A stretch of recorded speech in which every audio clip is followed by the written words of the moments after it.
The 9,937th meeting of the Security Council is called to order. The provisional agenda for this meeting is the situation in the Middle East. The agenda is adopted. In accordance with Rule 37 of the Council's Provisional Rules of Procedure, I invite the representatives of the Islamic Republic of Iran, the Syrian Arab Republic, Turkey, and Yemen to participate in this meeting. It is so decided.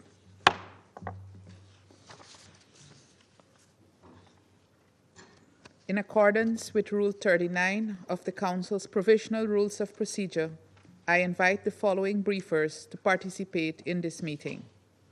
Ms. Najat Rushdie, Deputy Special Envoy of the Secretary General for Syria, Ms. Joyce Msuya, Assistant Secretary General for Humanitarian Affairs and Deputy Emergency Relief Coordinator, and Ms. Amneh Khoulani, Human Rights Defender and Executive Director of Adalati Center. It is so decided.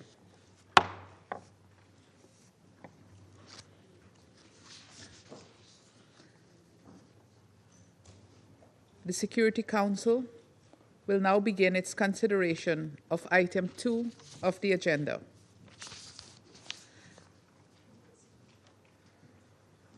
I now give the floor to Ms. Najat Rushdie.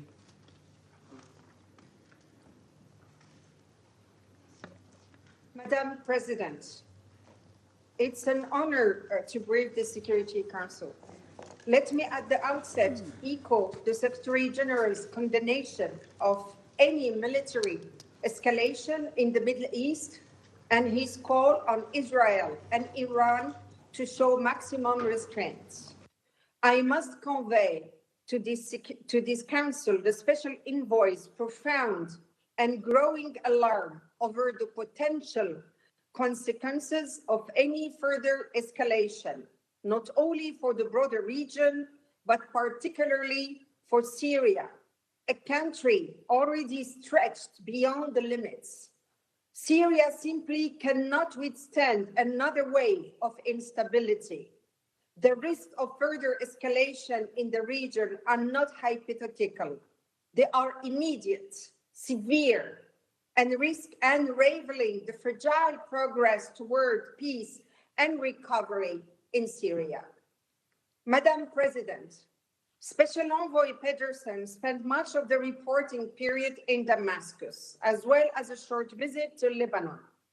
While in Damascus, he met with a range of senior Syrian officials, including the interim ministers of Foreign Affairs, Interior, Justice, Education, Higher Education, the chair of the Civil Peace Committee, as well as the governor of the central bank.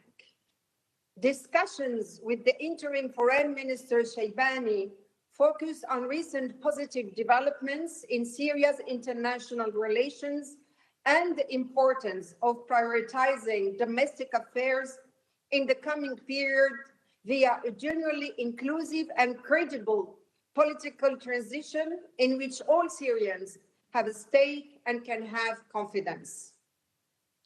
The meetings with him and all other Syrian officials were marked by a constructive and cooperative tone with a shared interest in strengthening engagement with the United Nations across multiple sectors. Particular attention was given to the next steps in the transition and the coordinating efforts with the newly established committees on transitional justice and missing persons. More broadly, discussions focused on ways to strengthen collaboration between the interim authorities and the Office of the Special Envoy in support of these initiatives. In discussions with the interim ministers of Interior and Justice, the Special Envoy also noted a clear willingness to undertake comprehensive institutional reforms aimed at modernization and development. Madam President, as the Special Envoy discussed in Damascus, an important next step in the political transition is the establishment of the new People's Assembly as the transitional legislative authority. In this regard, we welcome the recent presidential decree that, in line with the constitutional declaration, announced the appointment of a Supreme Committee for Elections to the People's Assembly.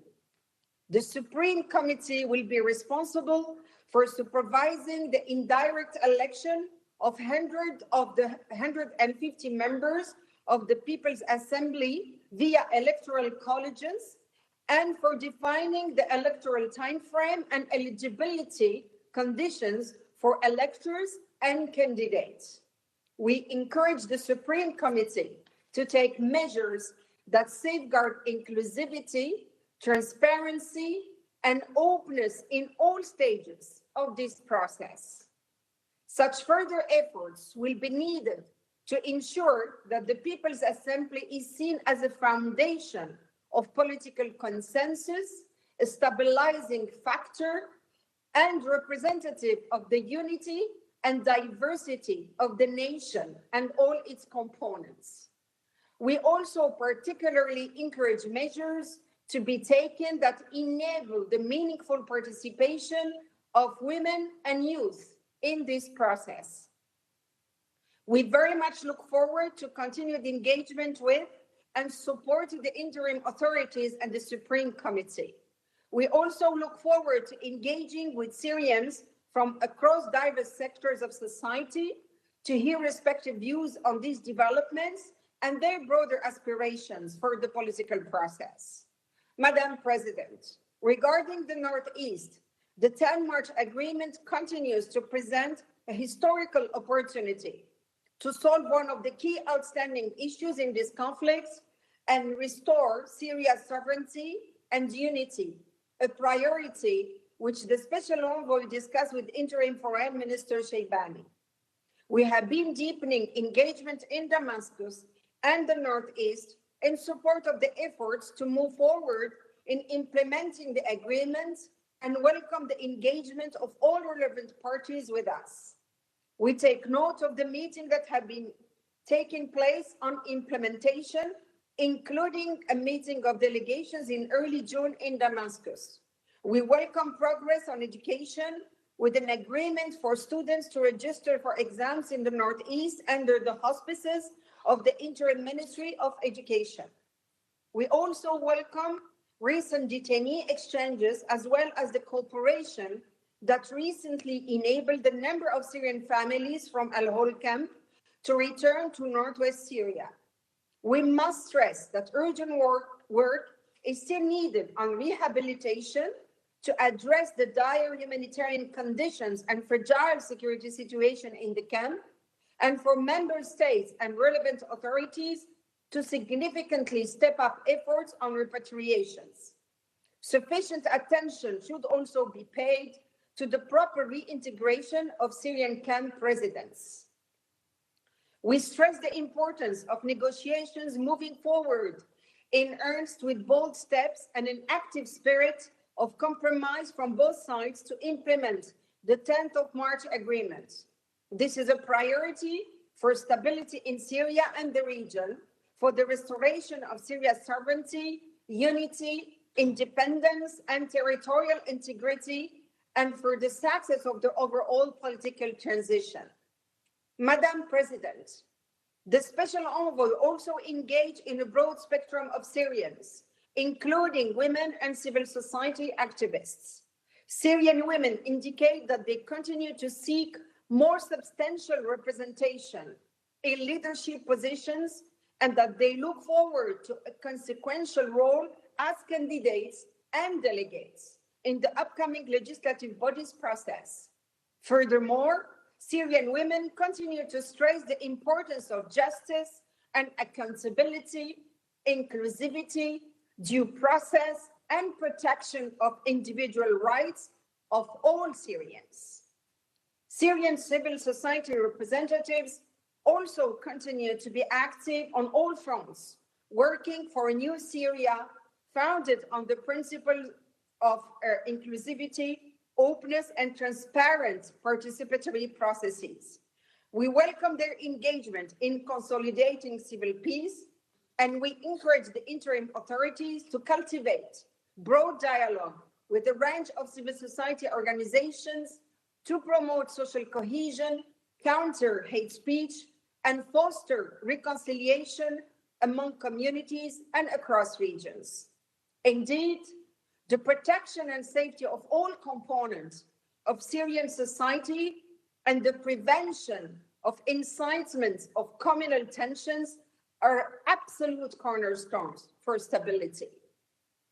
During the reporting period, sporadic violent incidents continued in Homs, Hama, the coastal areas, and other regions, including killing, kidnapping, and infringements on individual liberties.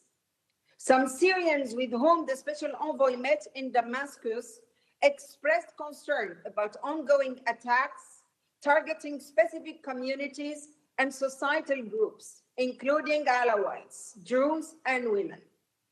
While many interlocutors emphasized that these incidents did not appear to be systematic or part of official policy, they highlighted the persistent challenges faced by the interim authorities in controlling certain groups, whether affiliated with the interim authorities or operating independently.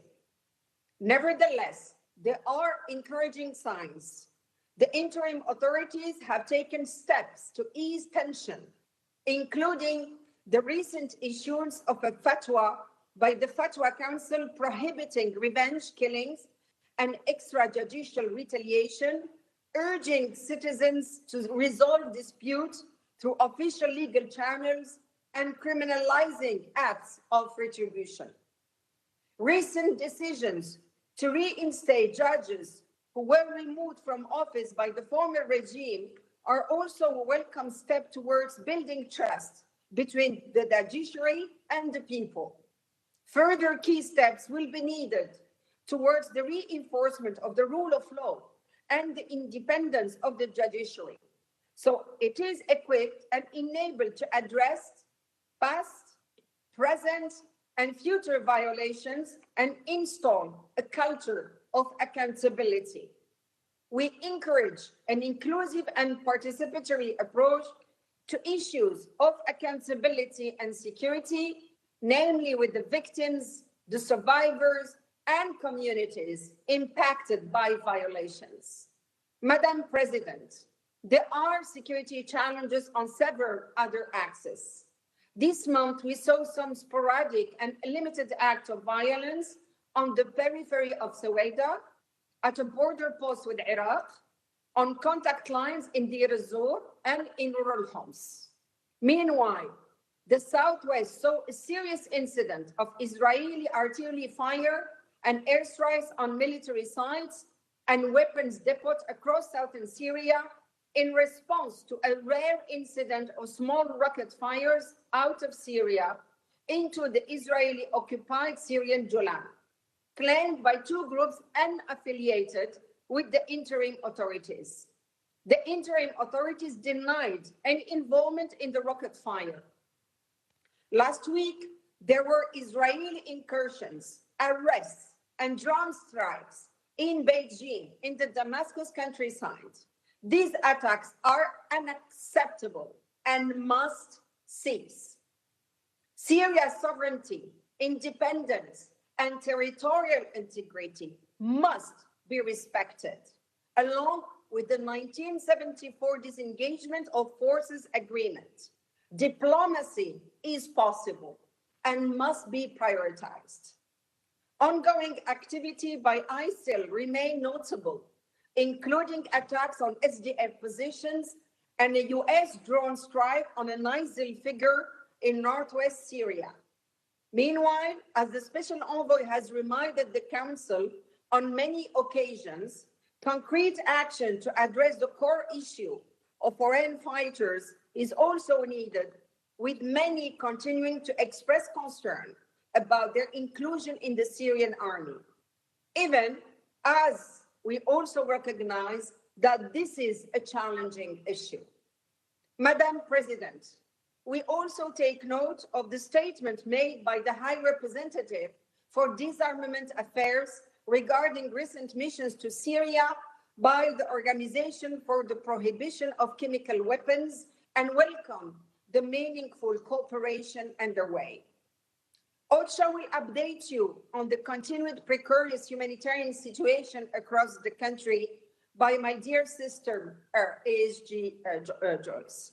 We note that despite the fragile security and socio-economic situation, almost 600,000 Syrians are estimated to have crossed back into Syria, overwhelmingly from neighboring countries in the past 6 months. This positive trend is equally observed in the return of internally displaced persons. An estimated 1.16 million IDPs have returned to their areas of origin during the same period. Whether these returns are sustainable will depend on many factors, including on the availability of housing, public services, infrastructure, and the revitalization of the economy. On this note, it was heartening to see last week the permanent closure of the Rukban camp, and one hopes that this will be the fate of all displacement camps in the country and in the neighboring states. We continue to welcome and encourage international moves that contribute to economic reactivation. This month saw the issuance of a US general license as well as a 6-month waiver in relation to the Caesar sanctions. These steps, together with the lifting of the EU economic sanction in May and of the UK in April, authorize a broad range of transactions intended to facilitate commercial activity across key sectors of the Syrian economy.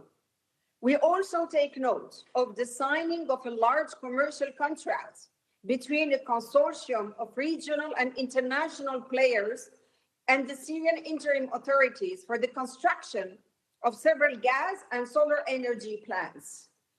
Upon completion, these projects are expected to supply more than half of Syria's national electricity needs, representing a big leap toward energy security, economic revival, and infrastructure resilience. Such moves hold major potential to improve living conditions across the country. But a lot more needs to be done for the private sector to tap into this potential, including addressing other remaining sanctions, establishing an adequate regulatory and financial framework, and furthering and enabling security and political environments that can effectively attract investment and international business. We welcome Syria re-engaging with international financial institutions, including the World Bank and the International Monetary Fund. Indeed, the latter paid its first visit to Syria since 2009, earlier this month, and emphasized that the country will need substantial international support for its effort to rehabilitate the economy, meet urgent humanitarian needs, and rebuild essential institutions and infrastructure. Madam President, the Special Envoy and I will shortly return to Syria to continue direct engagement with the interim authorities and a broad cross-section of Syrian society. We will continue to support the interim authorities and the Syrian people towards a new and a better chapter in Syria's history and a fully inclusive transition in line with the principles of Security Council Resolution 2254, one that restores Syria's sovereignty and unity and meets the aspiration of the Syrian people. Thank you, Madam President. I thank Ms. Rushdie for her briefing. I now give the floor to Ms. Joyce Msuya. Thank you, Madam President. As Deputy Special Envoy, my colleague Najat Rushdie has just set out, the people of Syria continue to navigate a dizzying mixture of challenges and opportunities as they pursue a better future. Today, I want to offer another reminder of what is at stake and highlight 4 main points for this Council's attention. First, We must keep a strong focus on the scale of the humanitarian crisis in Syria, which remains one of the largest in the world. While the reduction in conflict and growing engagement with international partners are opening new prospects for investing in Syria's future, we must not forget that 3/4 of the population still need humanitarian relief right now. Security remains volatile in parts of the country, including the coast, the south, and the northeast, where attacks continue to affect civilians and humanitarian operations. Over 7 million people remain displaced, including many newly uprooted by recent violence. Over 1.1 million internally displaced people, along with more than 500,000 refugees, have returned in the past 6 months. But many of them will still rely on humanitarian aid, including early recovery support, as they work to rebuild their lives. Unexploded ordnance remains a deadly threat, killing at least 414 people and injuring close to 600 more since December. A third of these victims are children. This threat is also a key concern for displaced people who want to return to their homes. Health systems remain overwhelmed, with fewer than 60% of hospitals and less than half of primary healthcare centers fully functional. As we enter the warmer months, the cholera outbreak risks getting worse due to population movements, disruptions to water systems, and drought. Syria, along with much of the region, is experiencing its worst dry spell in more than 3 decades.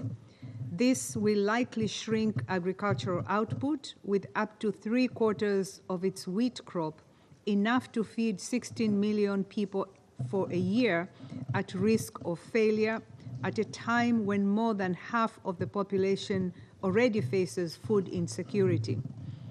Madam President, my second point, the UN and its partners continue to do what we can to provide critical assistance and make the most efficient use of the limited resources we have.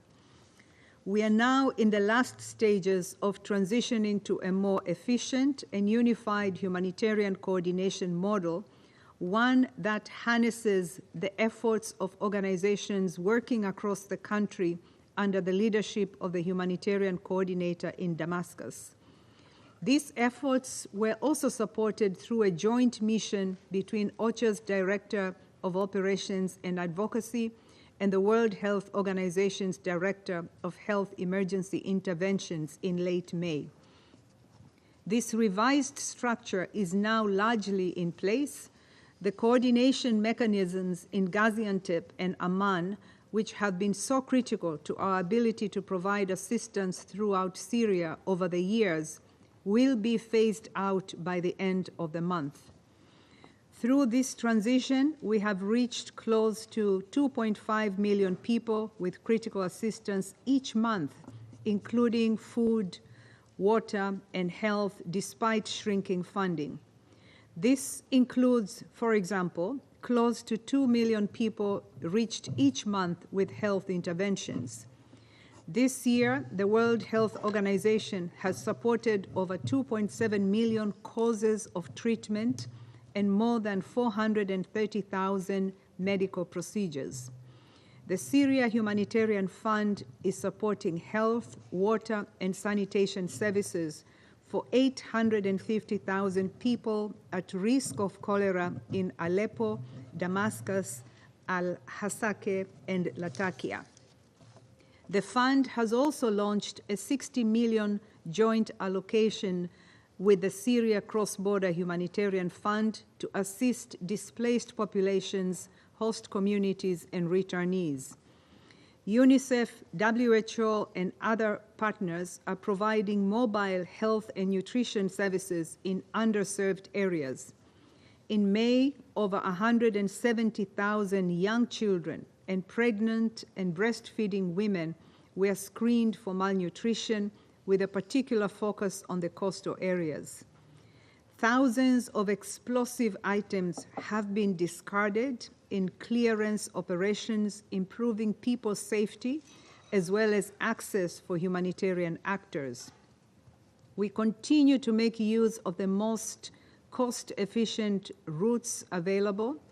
This includes the route from Turkey, through which the UN has transported over 1,200 trucks of aid this year, more than 6 times as many as the same period last year. In May, assistance transported along this route benefited over 1.2 million people across much of Syria. The World Food Programme is sourcing more supplies locally, driven by changes in the exchange rate. Meanwhile, our teams are exploring how the recent announcements by the US, UK, EU, and others to ease sanctions can help us further streamline transactions and procurement and expand access to items like advanced medical equipment. However, and this is my third point, we need more funding to keep this work going, if not to expand it. Nearly halfway through the year, our humanitarian appeal has received only $260 million, just 14% of the requirements for this period. At a time when NGOs have new opportunities to expand their activities across Syria, many are instead forced to scale back. This continues to translate into reductions in critical activities. Across Syria, 280 health facilities, 16% of the total, have suspended or reduced capacity due to funding cuts affecting all 14 governorates. In northern Syria, 240 health facilities risk closing due to funding cuts, potentially affecting more than 4.2 million people. Some 24 safe spaces for women and girls have been shuttered, and an estimated 265,000 people will lose access to life-saving reproductive health services. Other sectors face equally stark challenges. This year, we have already narrowed our focus to target 8 million of the most vulnerable people in Syria, less than half of the total number in need. In light of the global funding context, we will continue to adjust our operations in line with the humanitarian reset laid out by the Emergency Relief Coordinator in March. But this will ultimately mean doing less with less. My final point, Madam President, is that we must translate this moment into concrete support for Syria's reconstruction and development. For our part, as humanitarians, we will continue to see through the shift to more efficient ways of working with simplified structures, growing partnerships with local actors, and a sharpened focus on the most critical life savings needs to help ensure the most vulnerable are not passed by. But the people of Syria want to move beyond dependence on aid and to rebuild their own livelihoods. As more families return home, demand for healthcare, education, water, and electricity will only grow. As Deputy Special Envoy Rochdi has stated, recent moves to ease sanction open new opportunities for investment in restoring critical services. Recent announcements of planned investments and the growing engagement by international financial institutions are encouraging. The UN has also proposed areas for possible development activities in support of the transition. But these opportunities need to be matched with concrete initiatives to rebuild Syria and restore basic services. We cannot assume that adequate funding will just resume. With diplomatic and economic ties being reestablished, international partners reevaluating their footprints and postures in Syria, political processes coming into focus, and a continued reduction in conflict, we have a window of opportunity right now that may not last. We need to act decisively to help this transition deliver the better future the people of Syria desperately want. Thank you. I thank Ms. Msuya for her briefing. I now give the floor to Ms. Amneh Khoulani. Thank you so much. السيدة الرئيسة السيدات والسادة Madam President, اسمي آمنة ladies and الخولاني gentlemen, وأنا my name is مدافعة عن Amneh حقوق Khoulani, a الإنسان human rights ناجية من defender, المعتقل والمدير survivor from التنفيذي detention and لمنظمة executive عدالة. director of قبل 6 Adalati. سنوات 6 جلست years في ago, هذا المجلس I sat in this very أمام council ممثلي نظام الأسد facing النظام representatives الذي of an اعتقل Assad إخوتي regime, the same مجد regime that ومحمد arrested my وعبد brothers الستار Majd Mohammed and Abdel وأعدمهم في Sattar مراكز and الاحتجاز executed them in كما detention فعل مع centers مئات as الآلاف it did من with السوريين hundreds of والسوريات. thousands of في ذلك Syrians, الوقت men and women. ناشدت At that المجتمع time, I الدولي pleaded with the international لإنصاف community المعتقلين وذويهم to deliver ورفعت justice to the صوت شعب detainees and their يذبح في families. وضح I gave النهار voice to a people being واليوم systematically أعود إليكم slaughtered in بشعور plain مختلف sight. شعور Today, I return أسميته with a different الشعور feeling. السوري One مزيج only من a الحزن Syrian would والفرح know, a blend of من grief الألم and joy, والأمل of pain شعور and hope. اختبرته عند A زيارتي feeling الأولى لدمشق that I sensed when I first returned to حزنت على من Damascus after فقدناهم من its الأحبة liberation. وفرحت I بأن found myself تضحياتهم in لم between تذهب mourning سدى those who we حالتي lost and كحال finding solace in the ملايين thought السوريين that their sacrifices were not ولأول in مرة vain, just like millions of أستطيع أن Syrians. أتكلم For the كناشطة first time, I'm حقوقية able to speak دون خوف as من a الاعتقال أو التعذيب human أو rights القتل في defender سوريا. without fear of arrest سوريا or الجديدة torture in التي Syria. عدنا A لها new Syria لخدمة أهلنا ونحن that we بينهم return to نفتح serve our مقرات people, this time لمؤسسات from المجتمع within, المدني creating دون spaces for أن civil نتهم society بالخيانة to كما engage كان الحال closely لعقود. without fear of being branded وهذا لم traitors, يكن as was the case for ليتحقق decades. لولا None التضحيات of this would الكبيرة have been possible التي without the قدمها immense الشعب السوري sacrifices بكل made by the أطيافه. Syrian people in صار all their لدينا وطن diversity. Today, نخاف we عليه have a لا منه. homeland we fear وطن for, not نحبه from. A ويحبنا. country that هذه loves us, لحظة that we فخر love. This is a وأمل moment of ومسؤولية. pride, of hope, أصحاب of السعادة. responsibility. واجهت Excellencies, النساء السوريات عبر for عقود decades, طويلة Syrian women ظلما have faced اقتصاديا legal, واجتماعيا economic, and وقانونيا social injustice. وزادت الانتهاكات خلال الحرب من اعتقال وتعذيب Challenges were وقتل far وعنف worse during جنسي the war through detention, ورغم هذه torture, killing, and التحديات sexual الهائلة violence. Yet, كانت despite النساء such profound السوريات في challenges, طليعة Syrian العمل women من أجل were at العدالة the forefront, وثقنا leading الانتهاكات the fight for قدمنا justice. We documented المساعدات violations, وسعينا لبناء provided السلام aid, and tried to ويجب أن lay the يكون في foundations قلب for المرحلة peace. And they الانتقالية should also وجزءا be محوريا central to the من مستقبل transitional سوريا. phase and part and منذ parcel التحرير of بدأت Syria's النساء future. Since بالمطالبة liberation, women have بدورهن begun to في claim إعادة بناء their سوريا role in وإن rebuilding وجودهن Syria. اليوم Their في presence مواقع today متقدمة داخل in الدولة senior له government خطوة مهمة positions marks an لكنها غير important كافية progress. أبدا However, it's الفجوة لا not تزال enough. كبيرة بين A الواقع significant وما gap نطمح remains إليه between reality نطالب and بمستوى aspiration. We مشاركة call for a يعكس level of تضحيات النساء participation that ودورهن generally في صنع reflects القرار على women's الصعيد المحلي sacrifices and والوطني. their role in قبل أشهر decision-making locally and بدأت مع مجموعة من nationally. A few النساء months من ago, مختلف المكونات I جولة في المدن السورية traveled to Syria إلى with a درعا diverse group of women. حمص We السلمية went to Dara, السويداء Homs, ودير مار Salamiyya, موسى Suwaida, and the كنيسة monastery الأب of باولو Mar وغيرها Musa, in addition to other للتواصل مع places. المجتمعات The objective was السورية to connect المختلفة with different ومناقشة communities in Syria رؤيتنا and discuss لمستقبل سوريا our الحبيبة vision for our وجدنا beloved سوريا مرهقة country. We ومجتمعات encountered a nation تمر weary بمرحلة and إعادة communities بناء navigating a نفسي process of واجتماعي social and فيها psychological تقاطع recovery بين at الخوف a والأمل delicate moment بين where hope الإرادة and fear, والحذر determination and caution ومعظم ebb الناس and flow. متفائلون رغم Most الألم of the people are والتحديات optimistic ويشعرون despite أن pain and القادم challenge. أفضل They feel وهناك من that يشعر بالقلق there are من better المرحلة days coming, المقبلة but some are والتوتر wary of what الأمني lies الحاصل ahead. There is ولكن a هذا legitimate قلق مشروع concern ويجب that التعامل معه calls for بشفافية transparency واحترام and respect. كما لاحظنا We تباينا في also الآراء observed the wide حول range of المرحلة views on الانتقالية the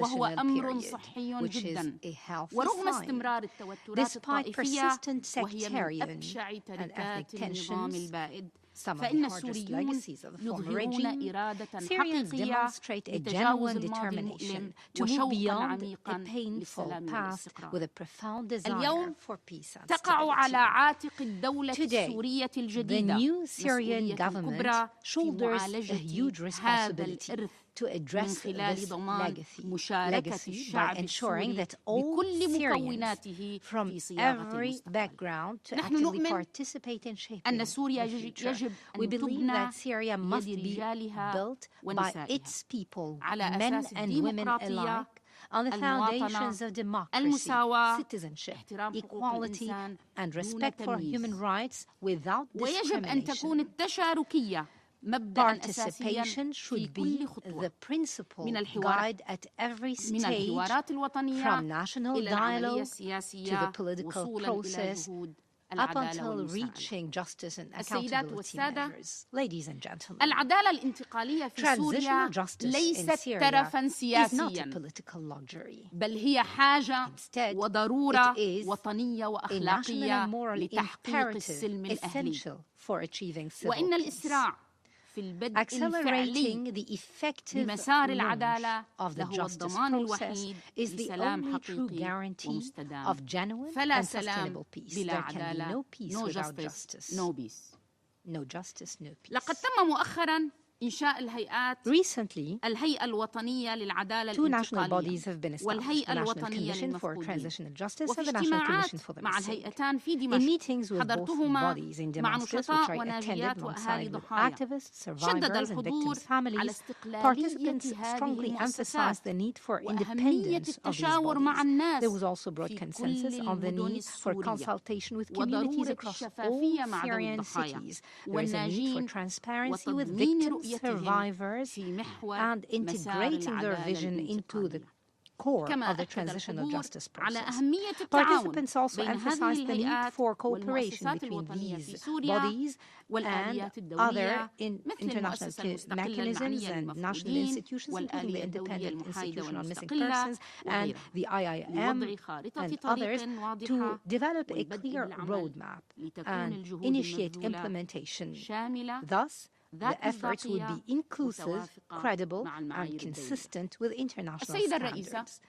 Madam President, سوريا اليوم تعيش في Syria today مرحلة is إعادة undergoing أعمار a شاملة comprehensive لا process تقتصر على of البنية reconstruction, التحتية not only بل of its تمتد إلى infrastructure, إعادة but البناء also النفسي of والمجتمعي. the رفع society العقوبات and psychological لا يعني أن الحاجة إلى الدعم rebuilding. الدولي قد Lifting of انتهت. sanctions does not بالعكس، signal an end to the need for فالنظام international البائد support. Quite the contrary. خلف The حطام previous دولة regime بلا left behind مؤسسات a حقيقية. shattered state, وسوريا بحاجة bereft of functioning إلى دعم institutions. دولي Syria مسؤول requires يحترم responsible استقلالها. international assistance that في fully زيارتي الأخيرة respects its للبلاد independence. بعد During الإعلان my عن رفع recent العقوبات visit to كان الناس مبتهجين Syria, جدا Joyce رغم went through علمهم the streets بأن following the النتائج news of the lifting قد of sanctions, تستغرق even though they knew أشهر لتظهر أو that أكثر the من ذلك. effects of the lifting of the sanctions would ولذلك take time to يمكن اليوم materialize, months or more. للمجتمع For الدولي this reason, the وبدعم international من هذا community, المجلس ومنذ with the الآن support of this أن council, يبدأ must في act تسريع جهود now التعافي to المبكر accelerate early عبر دعم recovery efforts. فني This ومالي includes لإزالة financial and technical الألغام support for mine ومخلفات الحرب clearance, the التي removal of تقتل war عشرات debris, which المدنيين continue to kill dozens of civilians. وتنظيف الأنقاض We could also وتحسين start with the الخدمات restoration of الأساسية essential services الصحة، such as health, التعليم، education, المياه، water, الكهرباء، electricity, النقل والمواصلات transport, وغيرها. and telecommunication, among نحن others. لا نطلب We're حلولا not جاهزة seeking ready-made solutions. بل نطلب نقل Rather, خبرات we call for the حقيقية transfer of genuine تساعد المؤسسات expertise السورية to الناشئة assist Syria's على emerging إدارة institutions in المرحلة managing الانتقالية this بكل transitional كفاءة. phase effectively. فبناء مؤسسات Building قوية robust هو الضمان institutions الوحيد remains the sole للاستقرار guarantee وعودة of lasting اللاجئين stability and the السوريين return of إلى Syrian بلادهم. refugees to their homeland. أصحاب السعادة، Your Excellencies, إلى الدول التي ساندت الشعب countries السوري that have stood خلال 14 عاماً by the Syrian people والتي for استقبلت 14 اللاجئين years, those who والتي have ساهمت welcomed في رفع refugees and العقوبات. supported in lifting شكرا sanctions. جزيلا لكم. I extend my sincere thanks and شكرا جزيلا gratitude لكم to you. لأنكم وقفتم في الجانب Thank الصحيح you من for التاريخ. standing on the right side of أما من history. وقف في الجانب الآخر As to those who بما align فيهم بعض themselves من with في the هذه other side, القاعة including some present in this فالأوان لم يفت chamber, بعد للوقوف I would معنا tell you it is not وتقديم too الدعم late to لشعب join us لا now and يعرف to المستحيل. support بناء على ما سبق people who أحث refuse to accept المجلس defeat. على ما يلي. Accordingly, I أولاً urge the Council to the following. First, تشجيع ودعم الحكومة السورية encourage and لضمان support the المشاركة Syrian الكاملة government to guarantee المتكافئة the full, الآمنة equal, وذات المعنى meaningful للنساء and safe من جميع participation of women الخلفيات from في all صنع القرار backgrounds in decision وطنيا making, ومحليا both nationally بنسبة لا and تقل locally, عن aiming for a 30%. minimum representation of ثانياً 30%.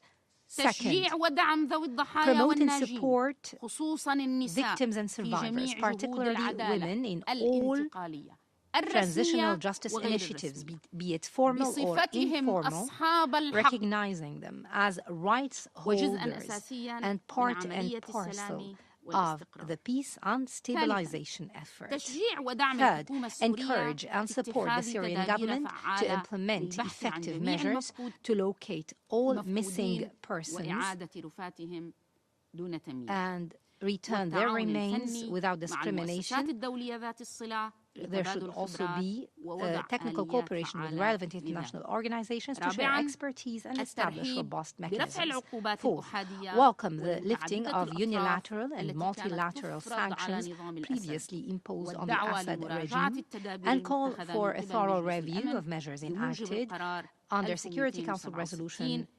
1267 that may impede Syria's urgent economic recovery.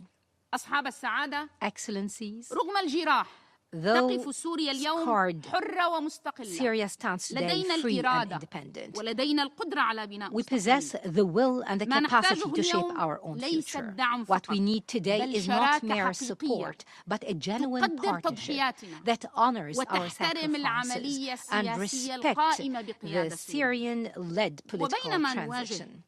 As التحديات we الصعبة في confront المرحلة such الانتقالية complex challenges in فإننا this transitional نتمسك phase, بالأمل we hold ونعمل fast to من hope أجل وطن and work يتسع towards a للجميع homeland that وندعو العالم embraces أن everyone. يقف We معنا call upon the world to لا من stand with أجلنا us, فقط not بل من only أجل for القيم Syria, الإنسانية but التي in تجمعنا. affirmation of the fundamental شكرا لكم. values that bind us عاشت together. سوريا حرة Thank you. وعاش Long شعب live a بلادنا. free Syria and its proud people. Thank you. I thank Ms. Khoulani for her briefing. I now give the floor to those council members who wish to make statements. I give the floor to the representative of the United States. Thank you, Madam President. And thank you to my colleague, Deputy Special Envoy Najat Roshdi. Nice to see you. And Assistant Secretary General Joyce Msuya. Thank you for your briefings. And I'd also like to thank Ms. Amneh Khoulani for your longtime bravery and for your compelling remarks today. Thank you for supporting human rights for all Syrians, especially the most vulnerable. And I'd also like to welcome the representative of the Syrian Arab Republic. Colleagues, the United States has started a new era in its relationship with Syria. Following President Trump's historic meeting with President Assad, the United States is working towards ceasing U.S. sanctions on Syria. On May 23rd, Secretary of State Rubio waived sanctions under the Caesar Syria Civilian Protection Act for 180 days, and the U.S. Department of the Treasury issued General License 25, authorizing a broad range of transactions and investments in Syria. We have already begun to see the impact of these actions, most notably in the signing of a $7 billion deal under which the United States, Qatari, and Turkish firms would invest in Syria's power sector. As Ambassador Tom Barak stated after raising the U.S. flag in Damascus, this is just the beginning of the positive impact that the easing of sanctions will have on reconstruction and investment in Syria. The cessation of U.S. sanctions against Syria will give the country a chance to succeed. We encourage other member states to provide similar sanctions relief and to support recovery and reconstruction. President, as we have said, the Syrian government's actions so far on critical files like the search for missing persons and the destruction of chemical weapons, have given us hope for what Syria can achieve and set expectations for what must come next.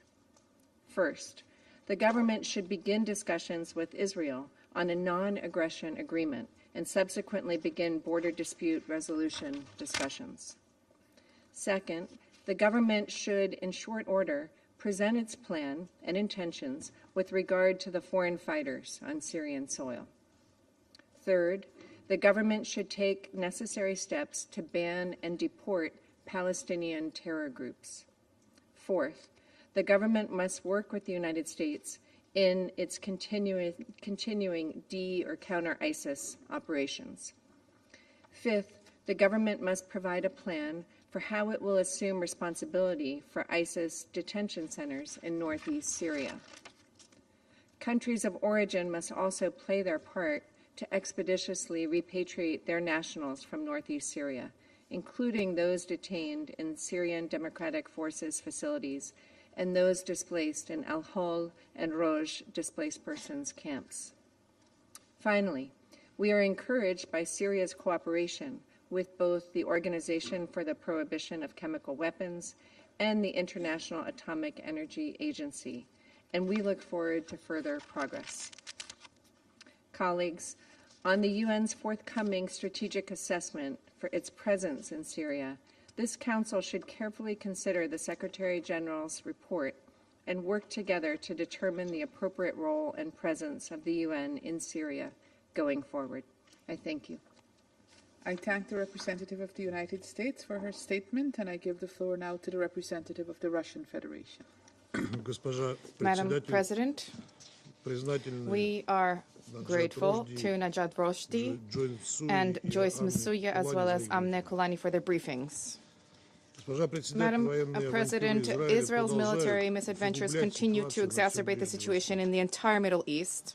The new wave of tensions in the context of the Iran-Israeli confrontation generate risks not just for Syria, but also its citizens, who have for many years borne the burden of the protracted humanitarian and economic crisis. Pulling this country into the quagmire of regional conflict risks escalation of centrifugal trends in the Syrian Arab Republic, which needs to be avoided at all costs. What is inadmissible also is the use of Syrian airspace or territory by third countries. Since the last meeting of the Security Council on Syria, all of the challenges which the country continues to face remain relevant. There has been a significant increase in the risks of resumption of large-scale terrorist activity, including by ISIL affiliate groups. We expect that Damascus will adopt robust counterterrorism measures and will resolve also the situation with foreign terrorist fighters. There's a need for following the reform of the Syrian security forces, the army and the police of the country to be staffed exclusively with professional staff with untainted track records. This will determine not just trust of the local population vis-a-vis the country, but also will shape the international image of Syria. In this connection, we welcome the release in recent months of hundreds of former army officers owing to the absence of legal justification for their ongoing detention. Such actions on the part of Damascus reflect a genuine focus on intra-Syrian reconciliation and reflect the intention to place the national interests of Syria above the interests of certain groups. We believe that by leveraging the capability and the capacity of hundreds of thousands of fighters who took the oath since before December 2024 will benefit the Syrian state and will help to avoid the tragic errors when many officers of the Saddam period were sidelined and then went on to raise the black flag of ISIL. The matter of Israeli violations of Syrian sovereignty and territorial integrity remains on the agenda. We call upon Israel to immediately revert back to stringent compliance with the 1974 Disengagement of Forces Agreement and to withdraw from the buffer zone and the adjacent territories and to cease its shelling at Syria. Israeli actions can hardly be justified with claims about eliminating security threats from Syria, given the fact fact that Damascus has been continuously broadcasting its intention to peacefully coexist with all of its neighbors, barring none. We believe that any emerging issues can and must be resolved through dialogue. Madam President, there are persistent tensions in the south of the country. At the same time, we note the implementation of the provisional agreement between Damascus and the Druze to provide for security of local law enforcement bodies. Despite sporadic outbreaks of violence in the northeast, the agreement between the central authorities and the Trans-Euphrates continues to be implemented. The situation is exceedingly volatile in Latakia and Tartus provinces, where the levels of instability and security threats remain high. Recent tragic events, as a result of which civilians suffered en masse, these were primarily Alawites. This starkly attests to that. Thousands of families were forced to flee their homes. Some of these families have found temporary refuge in Lebanon, others at the Russian Khmeimim air base, and still others in other Syrian regions. We look forward to the results of the national investigation of the events which took place on the Western Coast, holding all perpetrators accountable, irrespective of their status and affiliation, will demonstrate, in fact, the focus of the Syrian authorities and their commitment to rule of law. On the whole, hundreds of thousands of Syrians in neighboring regions remain acutely in need of humanitarian assistance. Once again, we call upon OCHA to pay heightened attention to the situation in Latakia and Tartus. We believe that the new UN humanitarian architecture in Syria needs to take into account the specificities of developments in these regions, and there needs to be provision of the necessary resources for prompt response to crises. Madam President, the data that has been shared today clearly shows that the humanitarian situation in Syria remains exceedingly dire, and it is far from having been resolved. This is exacerbated both by the consequences of the prolonged armed conflict and by the profound socioeconomic crisis, which is being fueled by the practice of the imposition of unilateral sanctions. We view the most recent messages about the partial lifting or easing of this illegitimate restrictive measures by the US, EU, and UK as a step in the right direction. At the same time, we wish to stress the following. These decisions should have taken much earlier for the Syrian people to have been able to exercise their legitimate right to development. Yet another blow to the residents of the country emanates from extreme weather events. According to United Nations assessment, Syria is experiencing its worst drought in decades. Up to 75% of the wheat harvest is under threat. Amid the woeful underfinancing for humanitarian operations, it will be exceedingly difficult for the international community to offset such losses if the wheat harvest in the country is not forthcoming. Moreover, the onset of the summer heat generates risks of communicable diseases spreading. UN agencies need to be ready to tackle these challenges and need to be able to adopt preventive and anticipatory measures for risk reduction. As far as we understand, OCHA has the relevant capabilities, and it can leverage to that end various financial instruments, including the Central Emergency Relief Fund of the United Nations. There's another persistent serious threat. I refer to that of mine contamination. Mine contamination poses a direct threat to the lives of civilians, impedes humanitarian operations, and complicates the safe return of forcibly dispersed persons. We note with alarm that since December of last year, 400 people have already been victimized by unexploded ordnance. 1/3 of these people are children.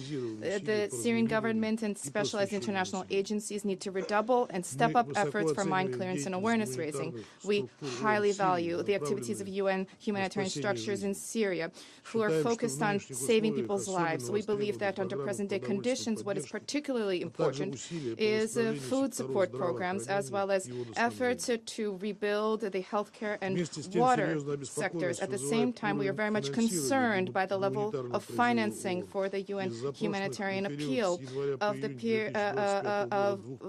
$2 billion requested from January to June 2025. Only approximately 13% has been received. The lack of resources is already generating grave consequences. There's a need right now to consolidate the efforts of donors in the international community. We cannot allow millions of Syrian people to be left without support at such a critical juncture. Madam President, we advocate a political process with the involvement of all ethno-religious groups and minorities in Syria with support from the UN and in accordance with the key provisions of Security Council Resolution 2254. We view this process as a linchpin for the restoration of Syrian sovereignty and territorial integrity. As the next steps along this path, we look forward to the formation of a provisional government and the crafting by the Constitutional Committee of a draft basic law. We reaffirm our support for the efforts of the UN Special Envoy, Geir Peterson. We look forward to the inclusive nature of the ongoing international support for intra-Syrian dialogue. Syria and its resilient people have tread their path, surmounting onerous travails with dignity, and despite it all, they preserve their faith in the best and focus on constructive cooperation with the international community. They deserve our concerted support. For our part, we intend to establish fruitful cooperation with Syria and intend to deliver its people and government with the necessary support to surmount the difficulties of the transitional period. Thank you for your attention. I thank the representative of the Russian Federation for his statement, and I give the floor to the representative of Denmark. Thank you, Madam President. And let me also thank Deputy Special Envoy Rushdie and Assistant Secretary General Msuya for their comprehensive briefings. Ms. Khoulani, thank you for your powerful testimony and your description of the mixed feelings of grief and hope that many Syrian people have. Denmark is proud to have stood with the Syrian people throughout these difficult years. Madam President, allow me to make 3 points. First, on the security situation. There can be no meaningful recovery in Syria without genuine safety and protection for all Syrians. Protection of civilians is a cornerstone of international humanitarian law. While we acknowledge the Syrian transitional government's efforts to create a legitimate and united national army, more must be done towards securing the protection of all civilians. Reports of abductions of women, sporadic killings of civilians, and systematic attacks on communities need to be swiftly and credibly addressed. We are also worried about the continued threat posed by terrorism in Syria. We strongly condemn attacks by Daesh in Aleppo and other parts of Syria, and we welcome the transitional government's emphasis on combating terrorism. Second, on the humanitarian and economic situation. Denmark is pleased with the European Union's decision to lift sanctions on Syria. This decision is a strong signal of the EU's commitment to support Syria's transition and economic recovery. The newly concluded electricity and power agreements is another step towards progress. It is now essential that these initial gains are continuously built upon and ultimately lead towards a broader, long-term positive economic impact and development for the Syrian people. Funding shortfalls are critical, and millions of Syrians continue to face food and water insecurity. Water scarcity, in particular, remains a serious concern. Denmark has and will continue to work to ensure access to water, including through our project with the ICRC on securing the continued supply of drinking water to more than 12 million people in urban centers across Syria. Third, Madam President, on the political process. We welcome yesterday's announcement by the transitional government on the establishment of the Supreme Committee for the Elections to the People's Assembly. We reiterate the call for an inclusive, transparent, and open process, as well as for the full, equal, and meaningful participation of representation of women. We take note of the establishment of the Transitional Justice and Missing Persons Commissions. These are important first steps towards a comprehensive and inclusive transitional justice process that represents all the victims. It is important to focus on atrocities committed by all actors across Syria. We reiterate our strong support for Special Envoy Peterson, his team, and all the UN staff working to assist Syria in this critical stage. We repeat the need for a political transition in line with Resolution 2254, a transition which must be led and owned by the Syrian people. Madam President, on the regional level, the situation looks even more challenging now than it did just 1 week ago. We welcome the transitional government's regional engagement, including constructive dialogue between Syria and its neighbors. We reiterate our support for Syria's sovereignty, unity, and territorial integrity and call on all parties to adhere to the 1974 agreement. We also welcome both Syria's and Israel's calls for an extension of the UNDOF mandate later this month. Denmark stands ready to work with Syria, with this Council, and with the broader international community in support of a peaceful and inclusive transition. I thank you. I thank the representative of Denmark for her statement, and I give the floor to the representative of Pakistan. Thank you, Madam President. Let me also begin by thanking Deputy Special Envoy Najat Rushdie and ASG Joyce Msuya for their briefings, and we also thank Madam Khoulani for her important contribution. Pakistan shares long-standing and brotherly ties with the people of Syria. We recognize the immense suffering that they have endured due to years of conflict and foreign intervention. And yet, we are beginning to see glimmers of hope. We believe that a Syrian-led, Syrian-owned political process based on key principles of Security Council Resolution 2254 provides the best way forward. Earlier this month, a Pakistani delegation visited Damascus and met with Foreign Minister Asad al-Shaybani.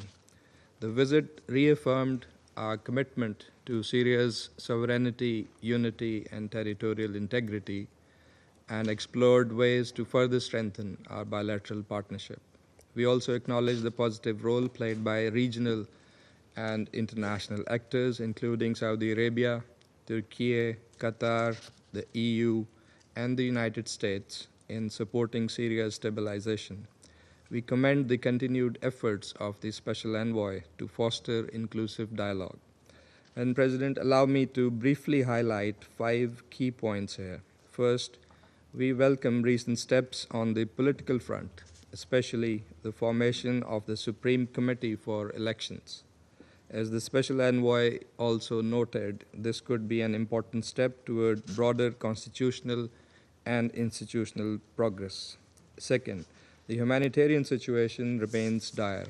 Over 16 million people require assistance, with more than 14 million facing food insecurity. We must ensure that humanitarian aid remains timely, predictable, and unimpeded. Third, the recent easing of sanctions, including the U.S. General License 25, and steps taken by the EU and the United Kingdom, is a welcome development. These measures can help unlock humanitarian access and support early recovery and self-reliance.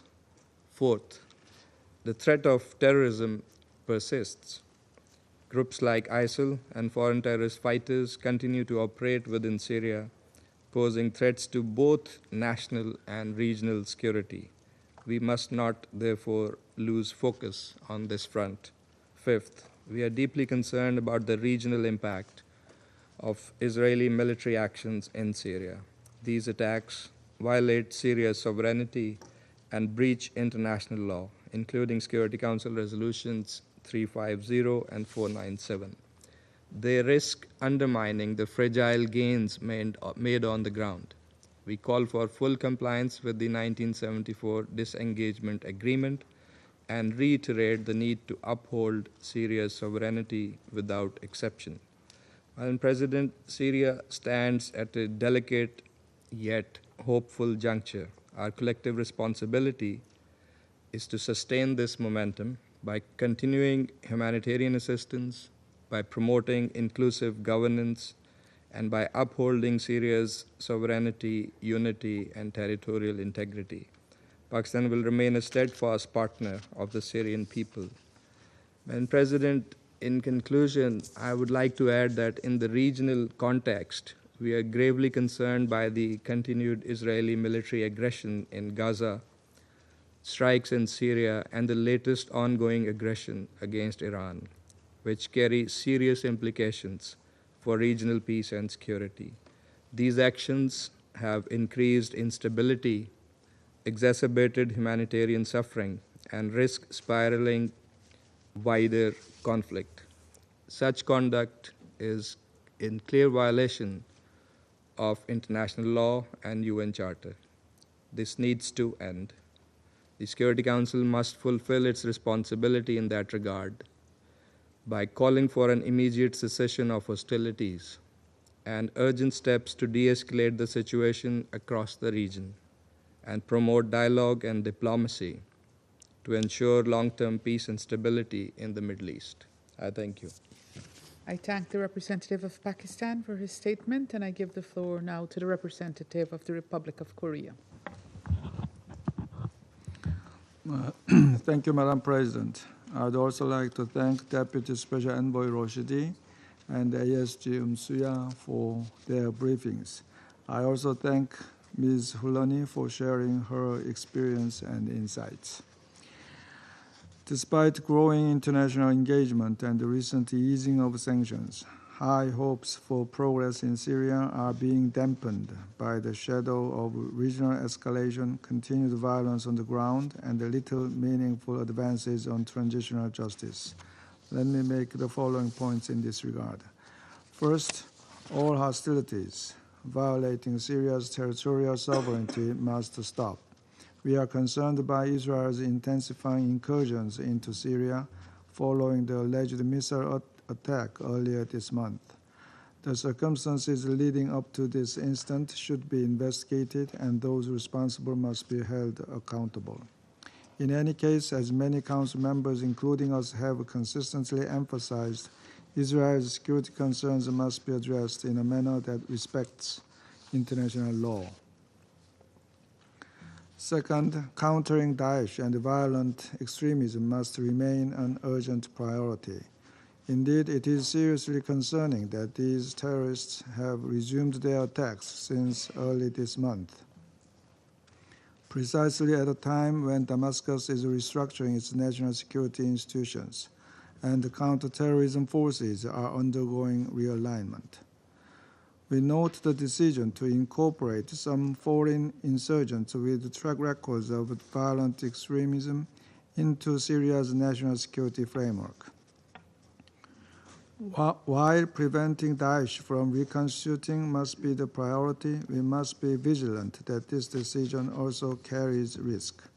We therefore urge Damascus to implement robust vetting and rehabilitation measures to prevent extremist ideologies from taking root within the nascent institutions meant to provide security for all Syrians. Third, we welcome Syria's continued cooperation with international bodies to ensure compliance with global norms on non-proliferation.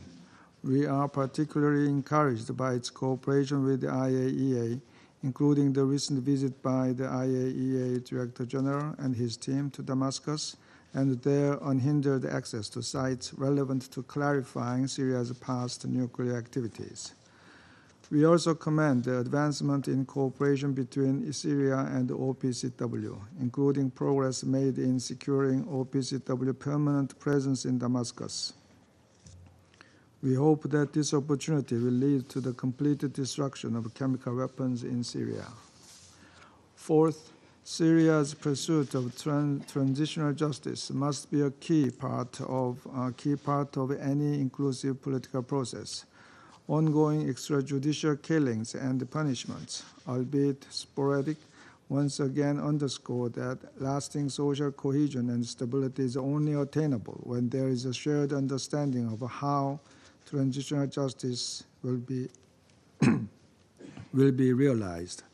We therefore call on Damascus to articulate and announce its plan for achieving transitional justice in a transparent and inclusive manner.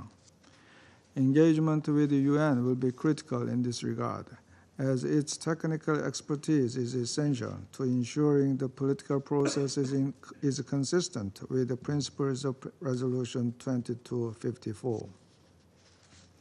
Fifth, we call for the international community to pay greater attention to the continuing humanitarian crisis of the country.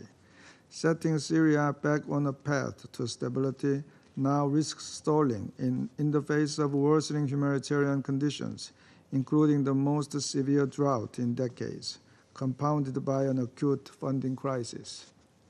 We hope the international community will step up its support, building on international efforts already underway, including our contribution of $35 million this year. In closing, Madam President, the grave ongoing Israel-Iran conflict is not only overshadowing the positive developments in Syria, but also exacerbating the serious challenges that Damascus currently faces in its incipient phase of nation building. This new and unfortunate development must not erode the historic momentum Syria has gained after 14 years of devastation and agony. De-escalation is essential, and we reiterate our call for maximum restraint by all parties concerned. I thank you, Madam President. I thank the representative of the Republic of Korea for his statement, and I give the floor to the representative of Greece. Thank you, Madam President, and let me also thank Deputy Special Envoy Mrs. Rosti, ASG Msuya, as well as Mrs. Khoulani for the valuable briefings today. Madam President, the recent outbreaks of hostilities in the Middle East is a testament to how fragile the region's stability is. Against this background, a unified, stable, and fully representative Syria, whose sovereignty and territorial integrity is respected by all, should remain our common goal. Greece, as a member of this Council, and in line with its consistent stance towards Syria since the fall of the Assad regime, supports Syria's inclusive political transition as the essential goal for so many Syrians in the country and abroad. As challenges remain, I wish to highlight 4 following points today. First, a fully inclusive political transition in line with the principles of Security Council Resolution 2254 is necessary for the security and stability of the country. Without the political integration of all the components of the Syrian society, recovery efforts will remain fragmented and vulnerable. All Syrians deserve to live without fear. This includes Christians, Alawites, Kurdish Syrians, and Druze, without ever forgetting women. All Syrians deserve to see themselves represented in the government and institutions. In this vein, we expect the national dialogue to continue and for the future constitution to echo the voices of the whole of the Syrian society and diaspora. In the northeast, the March agreement between the SDF, a critical ally in the international fight against terrorists, and Damascus must be carefully implemented by both sides, and we encourage them to address pending issues in a spirit of compromise. As we urge the transitional government to ensure that armed groups in the north of Syria do not disrupt the process, so do we urge regional actors to refrain from violence or inciting escalation. Second, Syria's successful integration in the international community is contingent on its respect for international law. For Syria to find its footing and recover, it is imperative that it fully adheres to the global rules. This involves founding its relations with other states on the basis of international law, including the United Nations Convention on the Law of the Sea, which constitutes customary international law. Syria has to demonstrate that they respect the sovereign rights of neighboring countries, both on land and at sea. Third, Greece will assist in alleviating the humanitarian situation in the country and will contribute effectively to its reconstruction and economic reconstitution. Fully aware of this, Greece pledged its tangible support for Syria's recovery at the recent 9th Brussels conference in March and is ready to contribute more with any means necessary. In this spirit, the EU was swift in lifting sanctions as part of a gradual, conditional, and reversible approach to support Syria. We shall continue ever vigilant to closely monitor developments on the basis of concrete progress on accountability, inclusivity of the political process, as well as continued respect for international law. Against this background, we welcome the progress made with international financial institutions, as well as the interests of international development actors and NGOs, following major sanction lifting announcements. More good news is expected to come, as long as the Syrian authorities stay in course. Fourth, ensuring accountability and promoting transitional justice is critical against the background of a precarious security situation. We welcome last week's informal GA briefing by Mrs. Quintana, head of the IIMP, confirming that the traditional authorities are cooperating with the institution. Equally, we welcome the establishment of the 2 Syrian national authorities for missing persons and traditional justice, which we expect to function with transparency, impartiality, and inclusiveness. The abhorrent violence last March targeted mostly Alawites but also Christian, and the violent incidents against the Druze community in May are stark reminders of the risks and challenges that remains in this context. It is indeed crucial that the transitional authorities maintain order, ensure control over armed groups, protect all Syrians regardless of the background, and hold all perpetrators accountable without delay in line with international law, norms and standards. Greece calls for a swift, transparent, credible and impartial investigation by an investigative committee and for the relevant UN mechanism to be also allowed to investigate these crimes. Last but not least, the security landscape poses several challenges. A sustainable solution to the issue of foreign fighters and the integration of all armed groups into national security forces is a prerequisite for internal security and political stability. Ensuring that all terrorist and violent extremist elements are excluded as part of the wider and robust security sector reform effort is essential. Madam President, in closing, let me stress that Syria has an historic opportunity to achieve progress and prosperity by becoming a factor of stability for the wider region and an example of successful reconstruction after years of devastation and tyranny. Historically tied with the Syrian people, Greece wholeheartedly supports this vision, to which the UN system is of paramount importance. I thank you. I thank the representative of Greece for his statement, and I give the floor now to the representative of Algeria. Thank you, Madam President. I have the honor to deliver this statement on behalf of the members of the A3+, namely Guyana, Sierra Leone, Somalia, and my own country, Algeria. At the outset, the A3+ extends its sincere appreciation to Deputy Special Envoy Najat Roshdi and ASG Joyce Msuya for their briefings. We have also taken careful note of the contribution of Ms. Amneh Khoulani. Madam President, the Syrian people's resilience, courage, and aspiration for peace and dignity deserve our full and steadfast support. Despite a delicate semblance of stability, the situation in Syria remains deeply fragile. Stability in Syria is not only essential for its own people, but it is also a cornerstone for the security and prosperity of the entire region. Yes, the future of Syria is intrinsically tied to the ability of its people to coexist peacefully, as they have done for centuries, and to overcome the grievances of history through dialogue, through reconciliation, and mutual respect. Madam President, a durable peace in Syria can only be achieved through a genuine, inclusive, Syrian-led and Syrian-owned political process in accordance with the principles outlined in Security Council Resolution 2254. The A3+ expresses its full support for the United Nations and for the Special Envoy of the Secretary General in their critical efforts to facilitate this process. We believe that transitional justice, national reconciliation, the clarification of the fate of missing persons, and inclusive dialogue are fundamental to healing the wounds of the Syrian people and building the foundation for a just political transition in Syria. The resilience of the Syrian people is undeniable. However, the unwavering support of the international community remains indispensable at this critical juncture. We emphasize that cooperation must prevail over confrontation and collaboration over antagonism. The path forward in Syria is in unity, not division. And the A3+ reaffirms its unwavering support for the sovereignty, unity, independence, and territorial integrity of the Syrian Arab Republic. Madam President,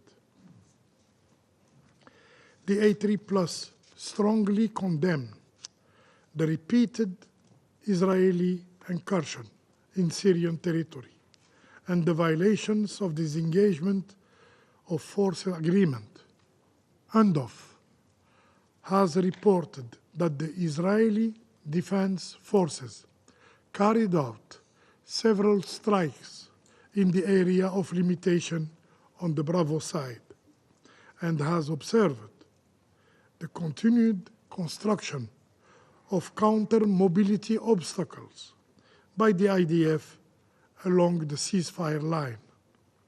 These actions not only breach Syria's sovereignty and territorial integrity, but also threaten regional stability.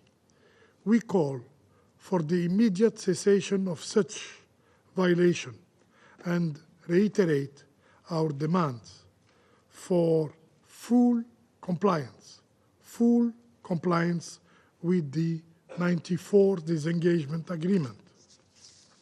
Furthermore, we reaffirm that the occupied Syrian Golan remains Syrian territory under international law, as clearly established in Security Council Resolution 497. Madam President, we are gravely concerned by UN reports of a resurgence of Daesh activity in parts of Syria. The A3+ has consistently warned against the threat of terrorism and reiterate the urgent need for coordinated international action to decisively and comprehensively combat terrorist groups and address the root causes of radicalization. The return of instability would be a tragedy for the Syrian people, who have already endured too much. Madam President, the humanitarian situation in Syria is catastrophic. Funding shortfalls, with only 14% of the required resources received for the humanitarian response plan, combined with the worst drought-like condition in decades, are deepening the crisis. As the return of refugees is expected to increase over this summer, food and water and security will worsen. Today, as stated by Ms.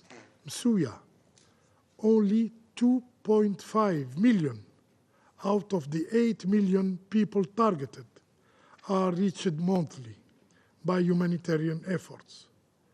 This is simply unsustainable and unacceptable. We call on donors to honor their pledges. This is not only a matter of principle, but of shared responsibility and international solidarity. The global community must urgently mobilize the necessary resources to report humanitarian relief and ensure a smooth transition from emergency assistance to sustainable development in Syria. This is the only viable path toward Syria's economic recovery and long-term stability. While the lifting of unilateral sanctions is a welcome step, it's not sufficient.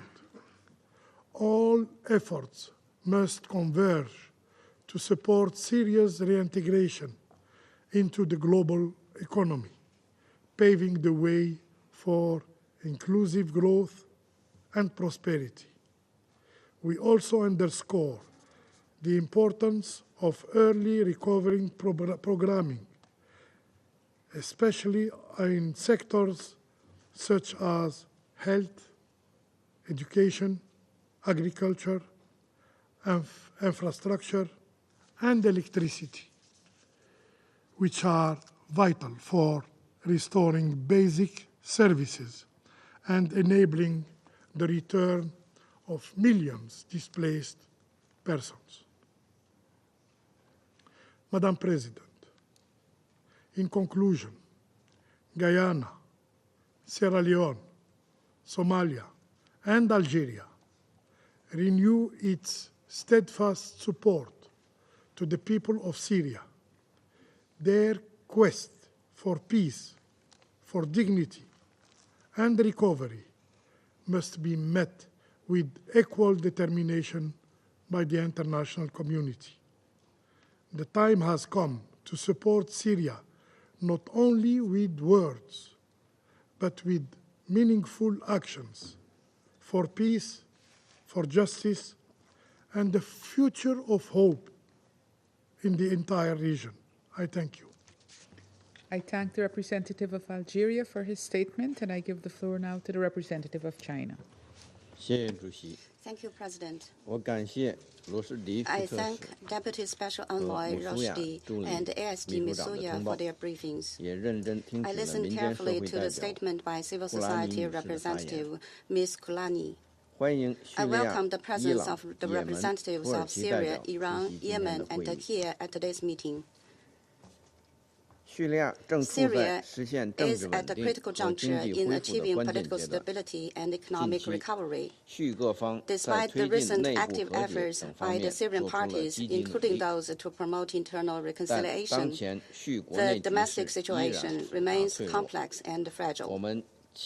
We hope that the Syrian interim authorities will take effective measures to deliver on their commitments and earnestly respond to and address the concerns of the international community, restore peace and stability with the help of the international community, so that the Syrian people can live in stability and dignity at an earlier date. A broad and inclusive political transition should be promoted. The holding of the National Dialogue Conference is a major step towards political transition. The Syrian interim authorities should respond actively to the voices of all sectors by continuing to promote extensive dialogue and consultation, strengthen internal unity, and achieve genuine inclusiveness. In this regard, the principles set out in Security Council Resolution 2254 can provide important guidance and should continue to be upheld. The investigation into the violent incidents on the Western Coast is to be concluded in July. We expect the investigation to move forward in a transparent and responsible manner so as to reach conclusions that can withstand scrutiny. China commends the efforts of Special Envoy Patterson to communicate with the Syrian parties and supports the continued important role by the United Nations in the Syrian political transition process. Efforts should be made to resolutely combat all terrorist forces in Syria. Recently, multiple violent terrorist incidents have occurred in Syria, heightening the risk of the expansion and resurgence of terrorist organizations and extremist forces by taking advantage of the situation, which is a cause for concern. It is reported that some FTFs in Syria have recently been integrated into Syrian government forces. China is gravely concerned about the development. The Syrian interim authorities should earnestly fulfill their counterterrorism obligations and immediately take all necessary measures to combat all terrorist organizations listed by the Security Council, including the Eastern Turkestan Islamic Movement, also known as Turkestan Islamic Party. The counterterrorism-related resolutions of the Security Council must be implemented and the seriousness of relevant sanctions regime upheld. Utmost efforts should be made to effectively alleviate the humanitarian situation. For some time now, despite multiple challenges, including funding shortfall, the UN humanitarian agencies have been working hard to conduct humanitarian operations in various parts of Syria. The international community, especially traditional donors, should step up their assistance and make greater efforts to alleviate the humanitarian crisis. We take note of the agreement reached by by the Syrian interim authorities with relevant parties on the evacuation from El Hol refugee camp and support the participation of UN agencies in the relevant work. The evacuation of refugees should be conducted on a voluntary basis and in a safe and orderly manner. President, China is deeply concerned about Israel's attacks on Iran, which caused the spike of military conflicts. We condemn Israel's violation of Iran's sovereignty, security, and territorial integrity. If the conflict between Israel and Iran continues to escalate or even spill over, Syria and other countries in the Middle East will inevitably bear the brunt. Chinese Foreign Minister Wang Yi has spoken with his Iranian and Israeli counterparts, calling on both sides to resolve differences through dialogue. China stands ready to maintain communication with relevant parties and to play a constructive role in promoting an early de-escalation of the situation. Thank you, President. I thank the representative of China for his statement, and I give the floor now to the representative of the United Kingdom. Thank you, President. And I start by thanking Deputy Special Envoy Roshdi, Assistant Secretary General Msuya, and Ms. Khoulani for your informative and insightful briefings. President, I'll make 3 points today. First, this remains a pivotal but fragile moment for Syria as it seeks a more stable and prosperous future. And a peaceful and secure Syria is in the interests of all Syrians and the wider region. There is a clear risk, as others have highlighted this morning, that the current crisis in the Middle East escalates with serious implications for security across the region and beyond, including in Syria. We encourage all actors to avoid any activity that will further destabilize the region at this precarious moment. Second, June marks 6 months since the fall of the brutal Assad regime. We welcome the positive steps the Syrian government has taken so far in advancing a peaceful political transition. This includes diverse cabinet appointments and internal agreements, including with the Syrian Democratic Forces. We look forward to progress on implementation. We welcome the formation in recent days of the Supreme Electoral Committee for the People's Assembly elections. This is an important step in building legislative and electoral processes that serve the Syrian people and keeping up momentum on the transition process. We urge those involved in the process to prioritize inclusivity and representation in the appointment and election of People's Assembly members. Finally, we note progress on accountability efforts in Syria that pursue justice for victims and survivors, and initiatives for seeking truth for the families of those still awaiting answers. We encourage the newly formed National Commissions on Transitional Justice and Missing Persons to work in close partnership with Syrian civil society and the United Nations. As Ms. Khoulani emphasized so eloquently, it is key that their efforts are transparent and shaped by the experiences of survivors and families.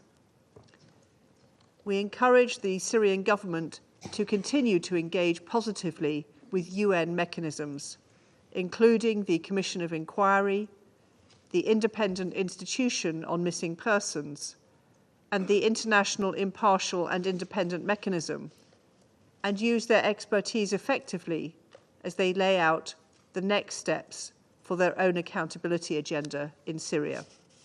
I thank you. I thank the representative of the United Kingdom for her statement, and I give the floor now to the representative of Panama. Gracias, señora Presidenta. Thank you, Madam President. Agradecemos a la enviada especial We thank the Deputy Special Envoy, Najat Roshdi, and the ASG for Humanitarian Affairs, Ms. Joyce Msuya, for their briefings.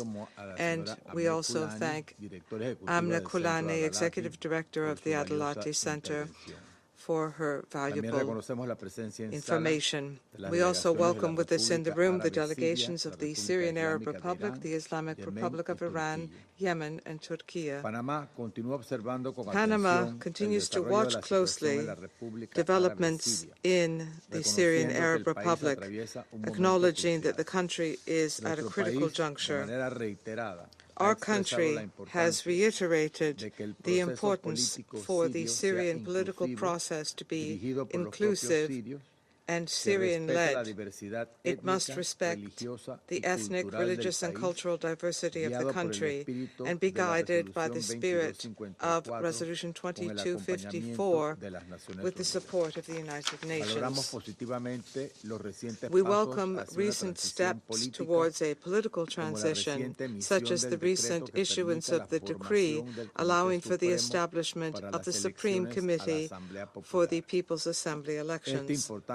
This important step must also consider integration and transparency, and in particular, measures allowing for the participation and effective representation of women in this process as a basis for political consensus and appropriate political consensus. In that regard, we welcome the recent meeting of the Women's Advisory Board in Damascus, and we see it as a step forward in including historically marginalized voices. We also underscore the establishment of a National Commission for Transitional Justice and a National Commission for Missing Persons. Panama would highlight the consolidation of coordination efforts on the ground through the establishment of a humanitarian country team in Damascus. This is a tangible step towards more cohesive and efficient response, which will strengthen institutional presence in the country and facilitate greater interaction with local stakeholders. However, we are particularly concerned about the humanitarian situation. Extreme weather conditions, which today are hitting Syria, have led to the worst drought in decades, with historic levels of water shortages and rainfall far below normal levels. These events are seriously impacting agricultural production, endangering food security, and worsening pressure on basic water resources. This leads to a threat of a resurgence of outbreaks of cholera with the arrival of warm weather, and therefore Panama would call for redoubled efforts towards cooperation, particularly given the alarming shortfall in financing, which threatens the continuity of vital programs in the area of healthcare, food, and water. We take note of the recent visit by an IMF team. This is a positive sign for openness and commitment to economic recovery. At the same time, we reiterate the need for recent initiatives aimed at easing sanctions against Syria to continue constructively and for them to become strong and verifiable commitments in matters of governance. This will lead to an improvement in the daily lives of the civilian population.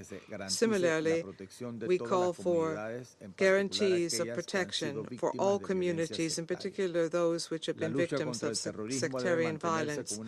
Combating terrorism must remain a priority. This requires prevention strategies, which includes institution building and community reintegration, preventing extremist positions from permeating Syrian politics. We reiterate the importance for investigations into violent events to be independent, transparent, and accessible to the international community. Madam President, today more than ever, Syria has a genuine opportunity to become a beacon of hope in a region profoundly impacted by the conflict and by instability. Panama urges the Syrian interim authorities to redouble their efforts and work towards comprehensive recovery in their country, not just for their own people, but also with a view to contributing to international peace and security. Thank you.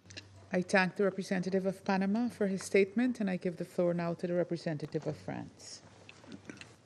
Merci, Madame la Présidente. Thank you, Madam President. Madam President, I wish to first and foremost thank Madam Najat Roshi, Deputy Special Envoy of the Secretary General, as well as Madam Joyce Msuya, Assistant Secretary General for Humanitarian Affairs, for their briefings on the situation in Syria. And I also wish to thank Madam Amneh, in particular, Human Rights Defender and Executive Director of Dalati Center, for her testimony, which reflects the importance of transitional justice.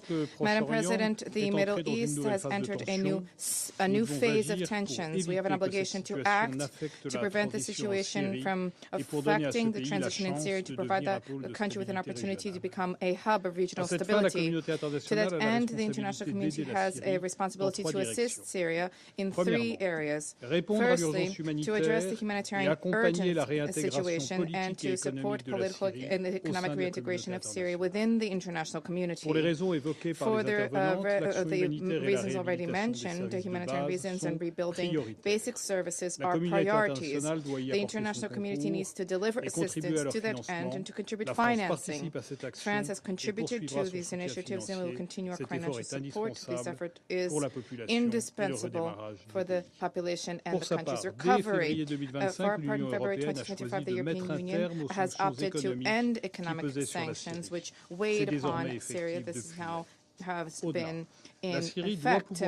Syria needs to be able to rebuild a functional economy, to deliver decent living conditions to the Syrian people with support from all states. We support the mobilization of bilateral, international, and regional donors, as well as those from the private sector. The reintegration of Syria within the international community hinges on regional normalization. We encourage the Syrian authorities to continue their efforts to rebuild constructive relations with their neighbors, as is the case with Lebanon. We call upon Israel to play its part and to seize the historic opportunity, as represented by a Syria which wishes to make peace in relations with its neighbors. Israel needs to end its military operations on Syrian soil and to withdraw from the separation zone that has been established, that was established in the 1974 disengagement agreement. Syria and Israel must be mindful of the security concerns of each. Secondary of action, supporting the restoration of civil peace and unity of Syria. The fall of a dictatorship and restoration of civil peace generates tremendous hope. Nevertheless, the massacres in early March and the ongoing sectarian violence, which has been the case since then, demonstrates the fact that the path ahead is long. We hope that the Commission of Inquiry, which has been tasked with establishing accountability for crimes perpetrated in the coastal region, that this commission will generate clear and impartial conclusions. We trust that the Syrian authorities will do everything possible for Syrian people to be respected without a spirit of vengeance or sectarianism, in a spirit of unity in diversity. We also anticipate that the commitment vis-à-vis the Kurds will be honored. These provide an opportunity to preserve Syrian unity and territorial integrity. Civil peace hinges on national reconciliation and accountability. The transitional justice process needs to be demanding and it needs to be inclusive. Madam Khoulani was clear on that point. The first step in that direction is when we welcome Damascus' establishment of a national authority for missing persons and a national authority for transitional justice has been established in Syria. In parallel, we encourage the Syrian authorities to continue to cooperate with the relevant UN bodies in order to benefit from their expertise and their resources. Third area of action, to help the Syrian authorities make the political transition a collective success. A stable Syria means that the terrorist threat is eradicated. The Syrian authorities need to continue this struggle to resolve the issue of foreign terrorist fighters. The international community, in addition, is contributing to the dismantling of this chemical program, and Damascus' cooperation with the relevant body is necessary. The Syrian authorities have committed to building inclusive bodies to reflect the needs of all the Syrian people to ensure the success of this transition period, France stands ready to support administrative capacity building of the Syrian state.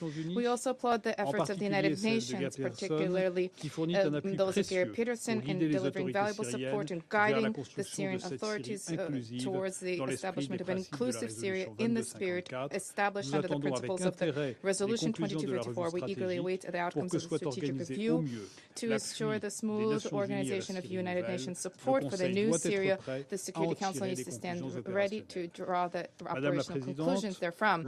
Madam President, the challenge for our Council is to provide the best possible support within the deteriorated regional environment, support Syrian efforts to overcome the past, to build a Syria unified in its diversity, in peace with neighbors, free of tyranny and terrorism. France stands ready to contribute. Thank you. I thank the representative of France for his statement, and I give the floor to the representative of Slovenia.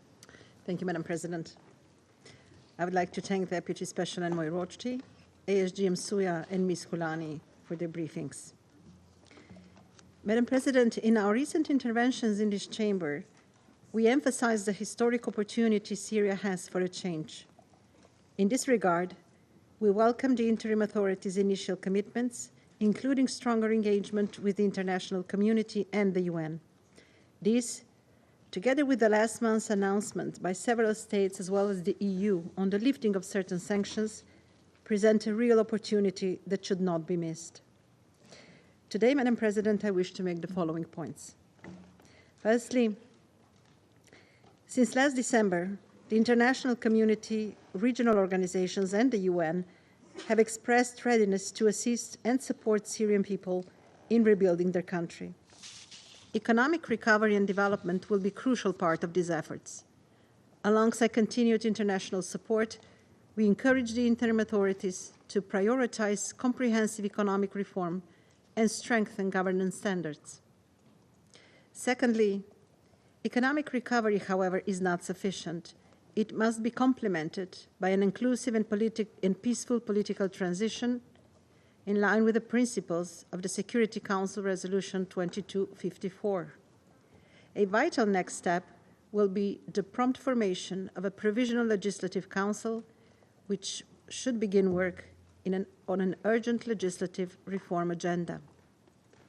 This will be an essential part of rebuilding Syria's political consensus, restoring state institutions, and establishing the necessary framework for the economy, justice, democratic governance, and political participation. Equally essential will be the work of the committee drafting a new constitution.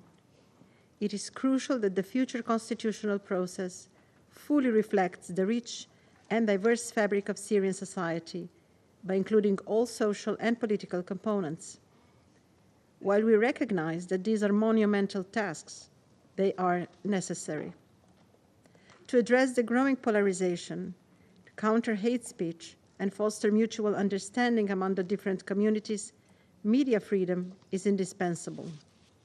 Likewise, genuine transition justice must be established so that perpetrators of atrocities are held accountable.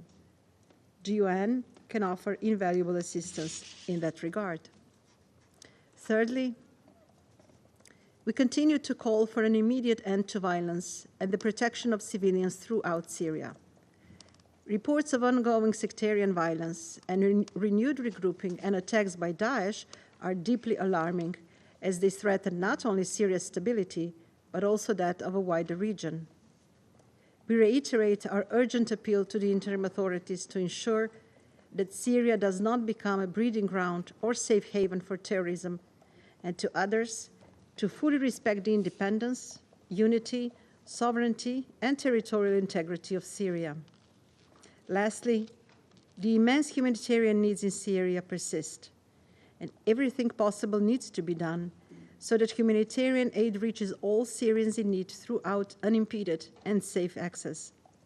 We call on new and existing donors to step up to address our humanitarian responsibility. Slovenia has committed additional funding in support of the ICRC's work in Syria.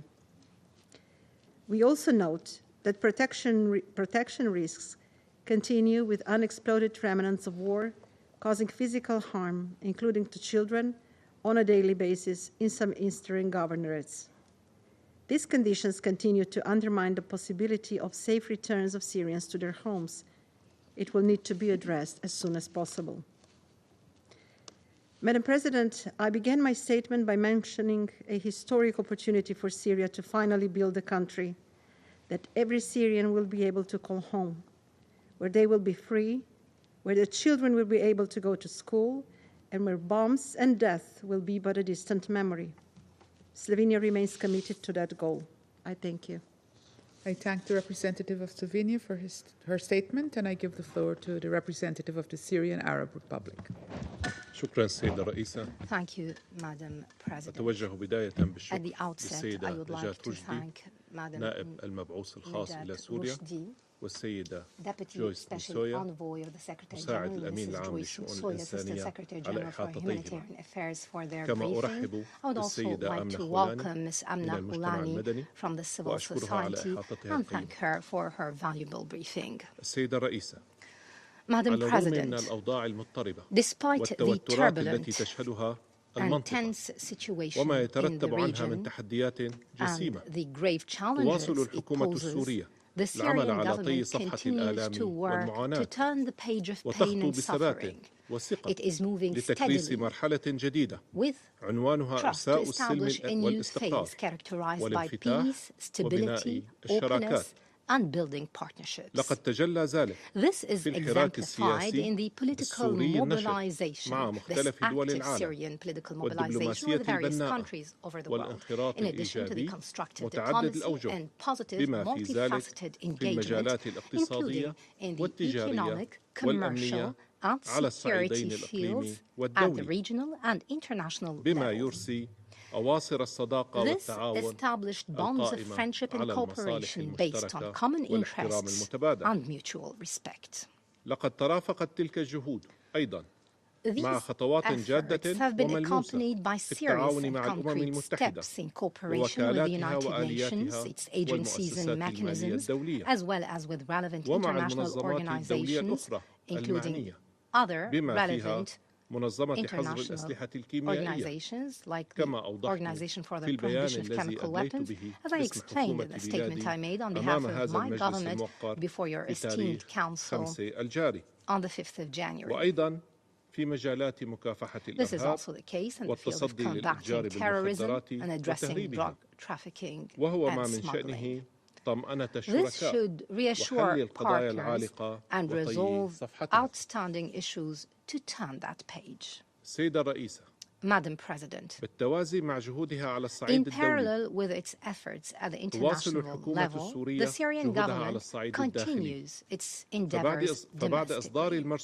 After issuing 2 presidential decrees to form the National Commission for Missing Persons and the National Commission for Transitional Justice, and in line with the current ongoing practical efforts in those 2 important phases, the President of the Republic issued a few days ago Decree number 66.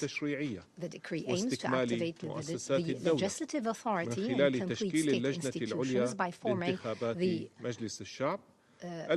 High Committee for People's Assembly elections as stipulated in the Constitutional Declaration, naming its chair and members. This commission will oversee the formation of electoral subsidiary bodies to elect 2/3 of the 150 members of the People's Assembly. Meanwhile, the President of the Republic will appoint the remaining members to ensure fair representation and competence. Practical steps have also been taken to promote civil peace and the rule of law, while preventing any individual acts or reprisals that could destabilize the community. The Ministry of Interior has embarked on a comprehensive restructuring of its agencies and institutions to ensure the security of Syrians. All the same, the Ministry of Defense continues to work on establishing a national army. Calls were issued by official and civil bodies emphasizing the criminalization and prohibition of extrajudicial killings. They support the transitional justice process as well as national reconciliation in a way that ensures accountability for perpetrators of grave violations, guarantee justice and reparations for victims. All this comes within the framework of an institutional approach that enables society to heal its wounds, overcome its pain, and move towards a new Syria. A Syria that is built by the effort of all its people for all its people, women and men, including the young people. A single, unifying Syria, proud of its heritage and its religious, ethnic, and cultural diversity. Madam President, in a related context, efforts continue to address the accumulated humanitarian and development challenges, to improve living conditions and provide services to Syrians. The Rukban camp was dismantled, ending the suffering of its remaining residents. This facilitates the return to their cities and villages. Practical steps were initiated to address the unsustainable conditions in El Haud camp and other camps in northeastern Syria. Nearly 1.5 million Syrian refugees and internally displaced persons have returned to their homes. Strengthening these achievements requires tangible international support for our efforts to provide services, rehabilitate infrastructure, remove debris, ensure reconstruction, and ensure economic recovery and monetary stability, in addition to mine clearance and removing explosive remnants that have claimed the lives of hundreds of people since last December. We look forward to increased humanitarian and development funding and the fulfillment of relevant international pledges.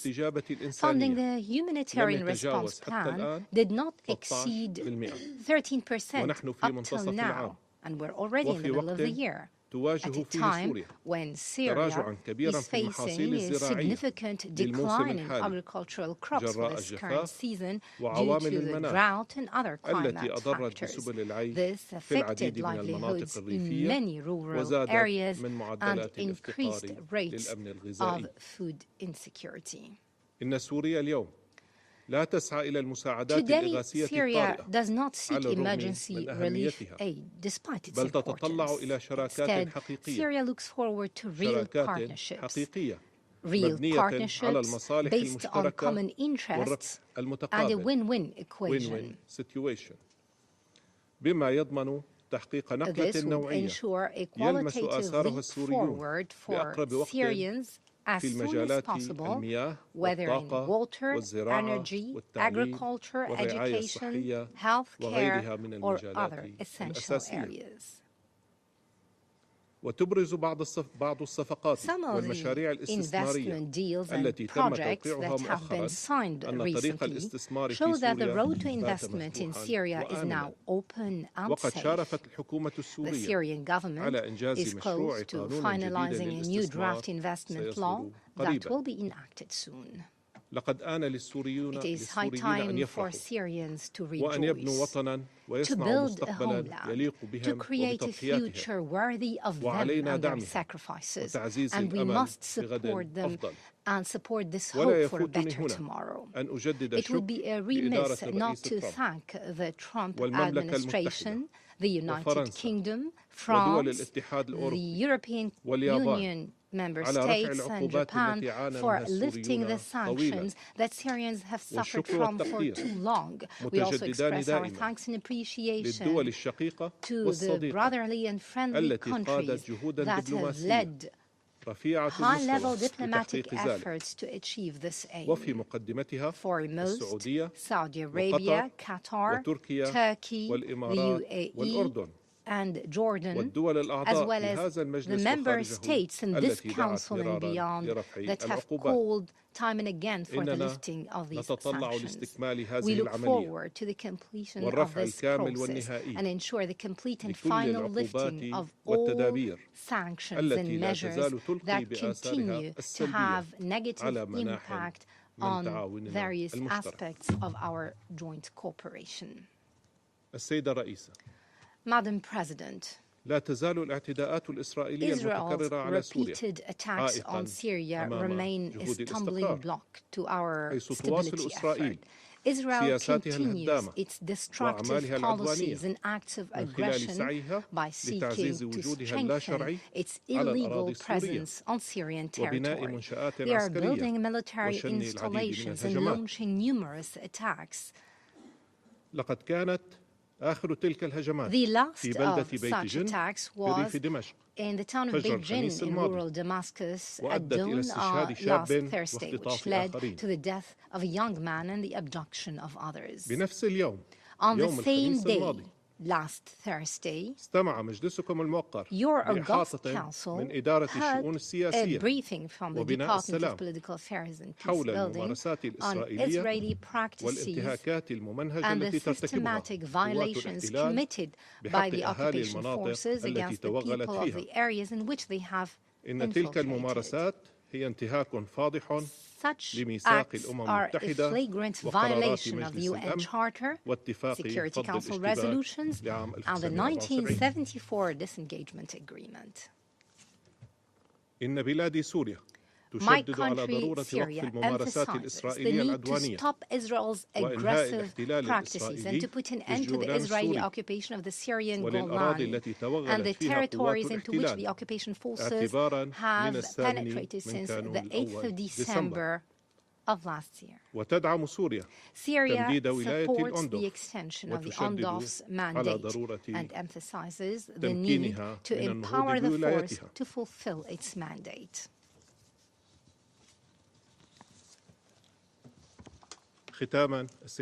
To conclude, Madam President, Syrians,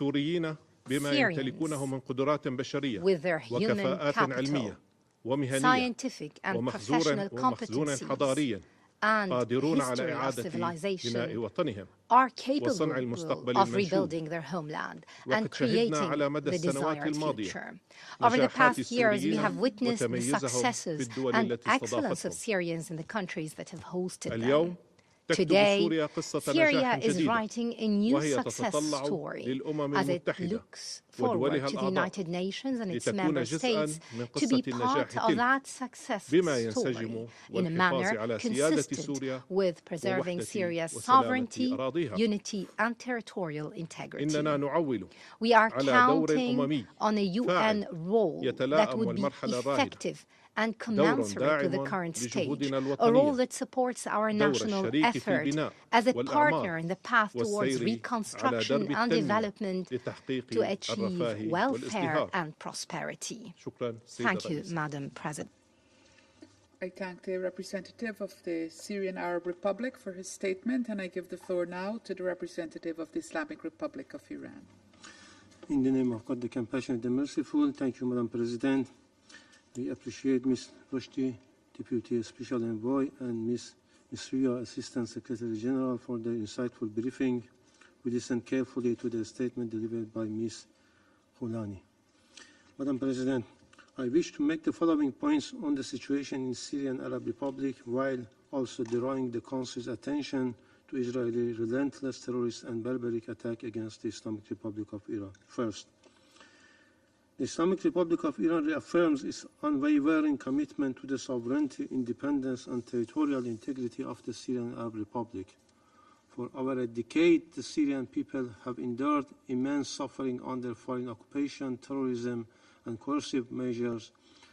This time has come for the people of Syria to determine the future of their country free from external interference and to live in dignity, stability without condition or constraint. Second, today, over 16 million Syrians require urgent humanitarian assistance. The suffering of civilians must never be politicized. We welcome recent steps toward economic recovery, including the partial suspension of sanctions and the renewed engagement of the World Bank and IMF. However, we stress that any easing of sanctions must translate into real improvement on the ground. All unilateral sanctions, unjust, illegal, and contrary to the UN Charter, must be fully and unconditionally lifted.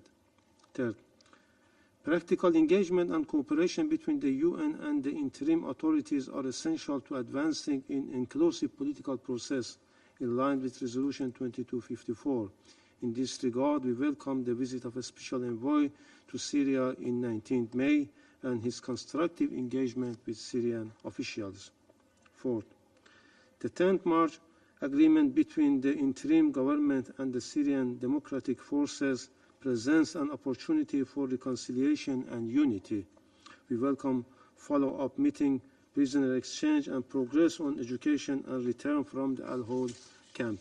Nonetheless, the security situation remains fragile. We express deep concern over renewed violence in Deir ez-Zor, Homs, and Sueda, including ISIL-related attacks. We note with encouragement the growing return of refugees and IDPs and closure of Rukban camp. Fifth, a just and lasting peace in Syria requires sustained political engagement, inclusive dialogue, and economic recovery. Syria has every right and duty as a sovereign state to restore peace and authority throughout its territory. Yet this right is impeded by ongoing foreign military presence and occupation, particularly in the northeast and south. Sixth, we strongly condemn continued Israeli military aggression in the occupied Golan, which violate the UN Charter, all the relevant Security Council resolutions, and gravely threaten the regional peace and stability. We urge the Council not to remain silent in the face of the repeated Israeli aggression, which represent the systematic violation of international law. These acts are not isolated. They are part of the broader pattern of unlawful use of force, now extending to continued attacks against the Islamic Republic of Iran.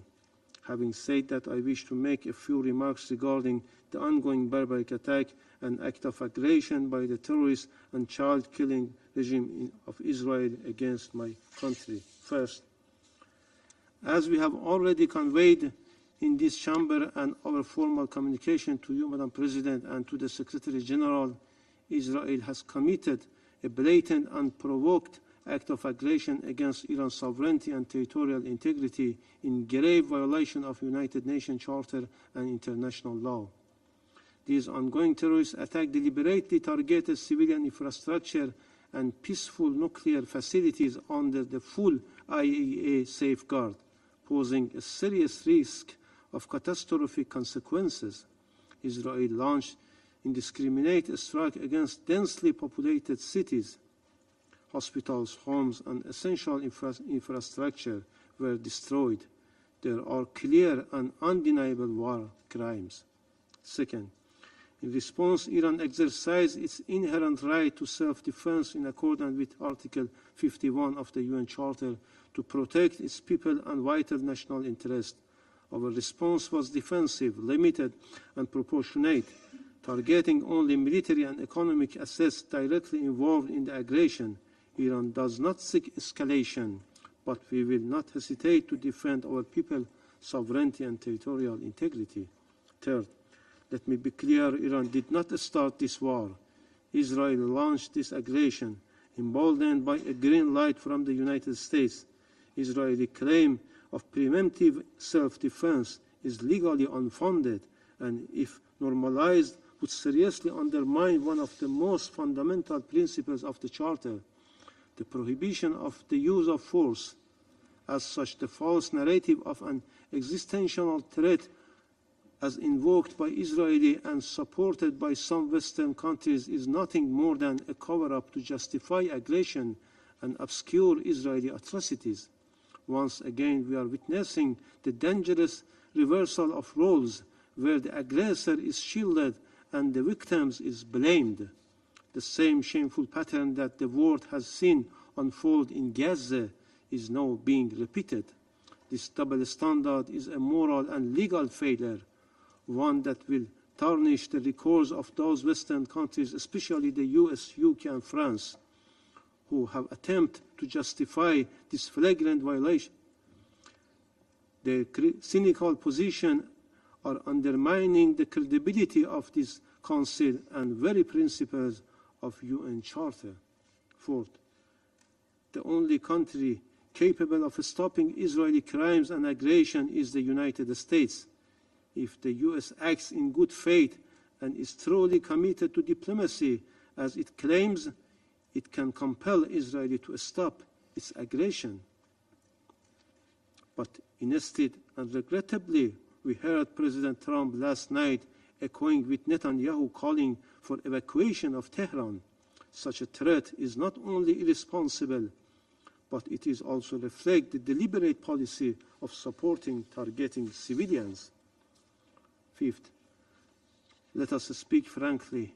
Neither this Security Council nor any other relevant UN body has thus far demonstrated the capacity to stop the aggressor.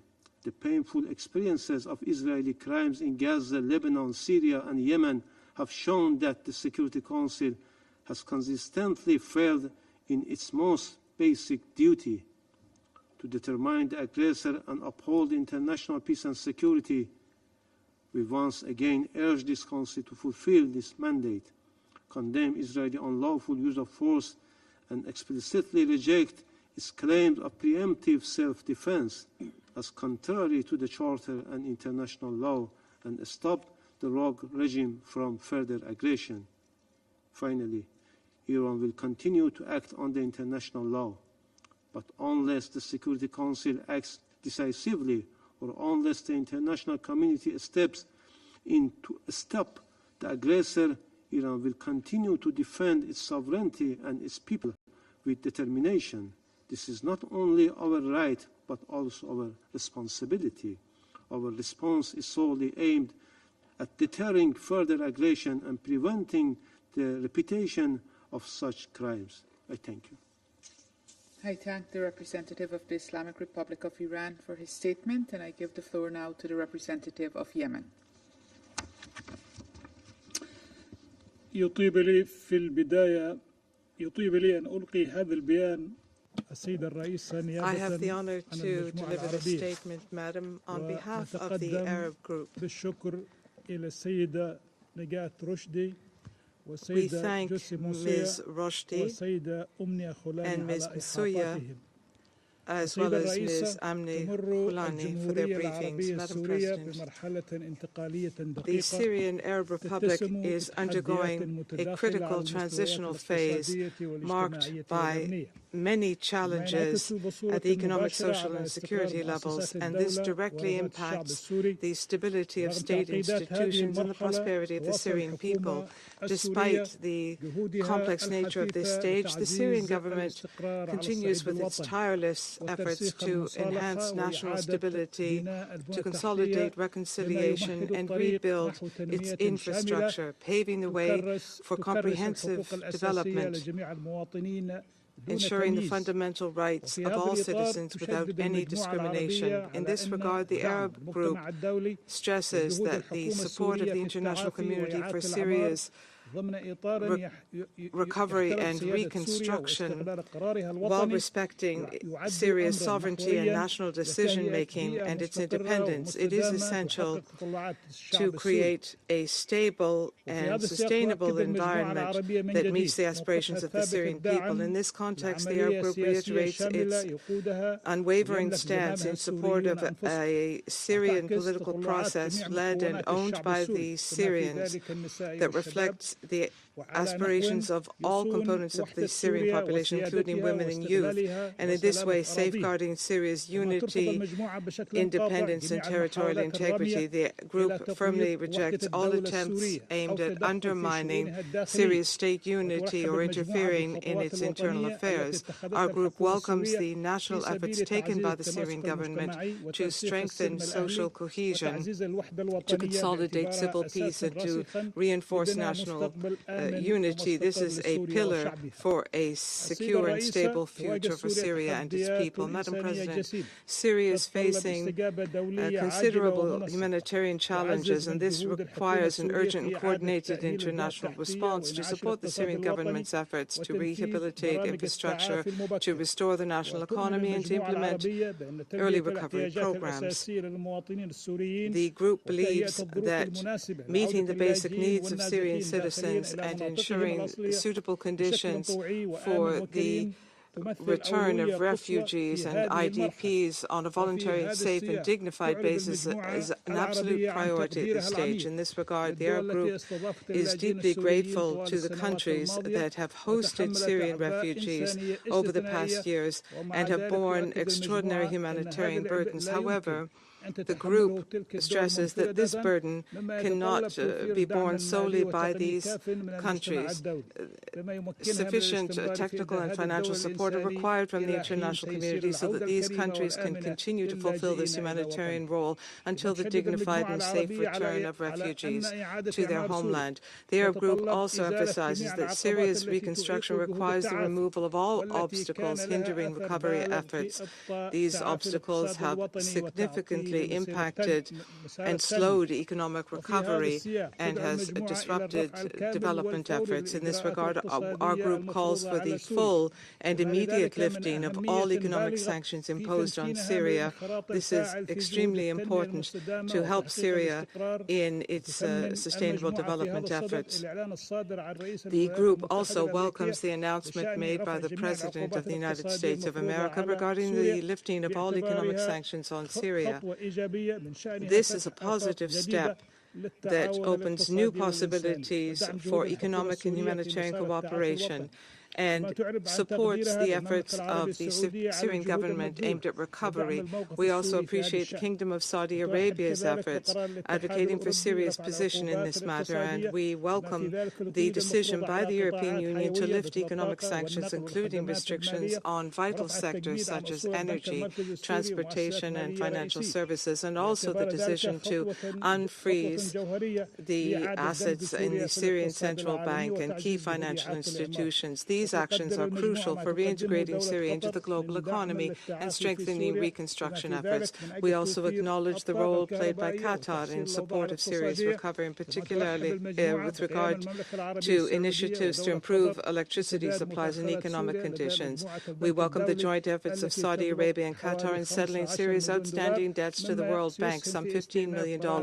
This will contribute to the resumption of the bank's support programs for Syria's economic recovery. Madam President, our group expresses its great concern over the continued violence in Syria. These acts are aimed at undermining the government's efforts to restore security and stability throughout the territory. We firmly condemn the repeated attacks by the Israeli occupation forces on Syrian lands. These are blatant violations of international law, and these aggressions directly threaten regional stability, and we call upon the Security Council to shoulder its responsibility and to compel Israel to cease its violations, to respect Syrian sovereignty, and to completely withdraw from occupied Syrian territory, including the occupied Syrian Golan. In the interests of regional security, we underscore the need to ensure international and regional cooperation to combat terrorism in all its forms, including the efforts to counter ISIS and all other terrorist groups. We support the efforts of the Syrian government to secure borders, to combat arms and drug smuggling, and to strengthen national security. All of this will contribute to stability in Syria and in the broader region. Madam President, in conclusion, our group reiterates its full solidarity with the Syrian Arab Republic in its efforts to restore security and stability and to build a unified state with full sovereignty over the entire Syrian territory, and that meets the aspirations of all its citizens, and that enhances Syrians' position. We call on the international community to support the Syrian people in its efforts towards peace, recovery, and sustainable development, free from any foreign interference that might hinder that progress. Thank you.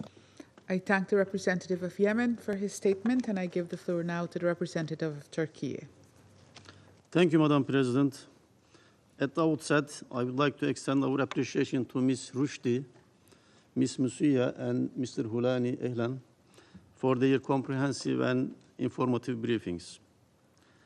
After 14-year-long conflict, Syria now is presented with a critical opportunity to stabilize the country. This opportunity, if utilized effectively with concrete and consistent international support, including from this Council, can contribute not only to Syria's security, but to the wider region as well. Supporting the Syrian administration in its capacity-building efforts is essential in this regard. Following the successful National Dialogue Conference, the announcement of a constitutional declaration, and establishment of a technocratic transitional government, the recent presidential decree on the formation of the Supreme Committee for People's Assembly elections marks another important step forward. In parallel, the establishment of the National Commission on Transitional Justice and the National Commission on Missing Persons further demonstrates the Syrian administration's commitment to establishing the necessary institutional mechanisms for peace, stability, and inclusivity. We believe that the only viable path forward for Syria lies in preserving the country's unity under a central government that guarantees the constitutional rights and freedoms of all its citizens, regardless of ethnicity or religion or sect. In the immediate term, revitalizing the Syrian economy is of utmost importance, alongside safeguarding the country's territorial integrity and national unity. As Ms. Rushdie mentioned, the deal signed between the Syrian administration and a consortium of Qatari, Turkish, and US companies to develop major power generation projects marks a crucial step in Syria's infrastructure recovery plan. Once completed, 3 projects are expected to provide over 50% of Syria's electricity needs. This is one of the examples Turkish companies are involved. Recent sanctions relief has opened the door for reconstruction efforts. It is essential that the international community supports visible and rapid improvements on the ground to prevent destabilizing interventions by third parties. Madam President, developments in Syria have been a source of optimism for our region and for the entire world. However, we must remain vigilant. Progress in Syria should not be derailed by negative developments in the broader region. In particular, it is imperative to ensure that the ongoing cycle of violence following Israel's illegal attacks on Iran does not engulf Syria. The destabilizing policies and continued aggression by Israel must be curbed. Israel's repeated airstrikes and incursions not only undermine Syria's internal stability, but also erode its capacity to combat Daesh, posing a threat to collective regional and international security. We reiterate our call on Israel to immediately cease its actions that violate Syria's sovereignty and threaten regional peace and stability. The full implementation of the 1974 Separation of Forces Agreement must be ensured by this Council. Madam President, it is also vital that terrorist groups are prevented from exploiting the fragile security environment. Turkey stands ready to cooperate with the Syrian administration to secure detention centers and camps in the northeast and to prevent any resurgence of terrorism in all its forms and manifestations, particularly from Daesh. Future of Syria must not be held hostage by terrorist entities. Groups such as Daesh and PKK-YPG have no place in Syria's future. We remain deeply concerned that the so-called SDF has not adhered to the March 10 agreement with Damascus. Its continued actions further complicate the security landscape in Syria. It is essential that all terrorist structures are dismantled. All armed elements must disarm and surrender their capabilities to the Syrian state, and all terrorist actors must be expelled from Syrian territory. Seizing all forms of support to the so-called SDF remains the most effective means of facilitating the integration of northeast of Syria into the central administration, legitimate administration. Madam President, Turkey remains resolutely committed to supporting the Syrian people as they navigate this critical phase. We stand ready to work in close coordination with the Syrian administration, regional stakeholders, and the international community, including this Council, to ensure that this window of opportunity of peace, stability, and reconciliation is not lost. Thank you. I thank the representative of Turkey for his statement. There are no more names inscribed on the list of speakers. The meeting is adjourned.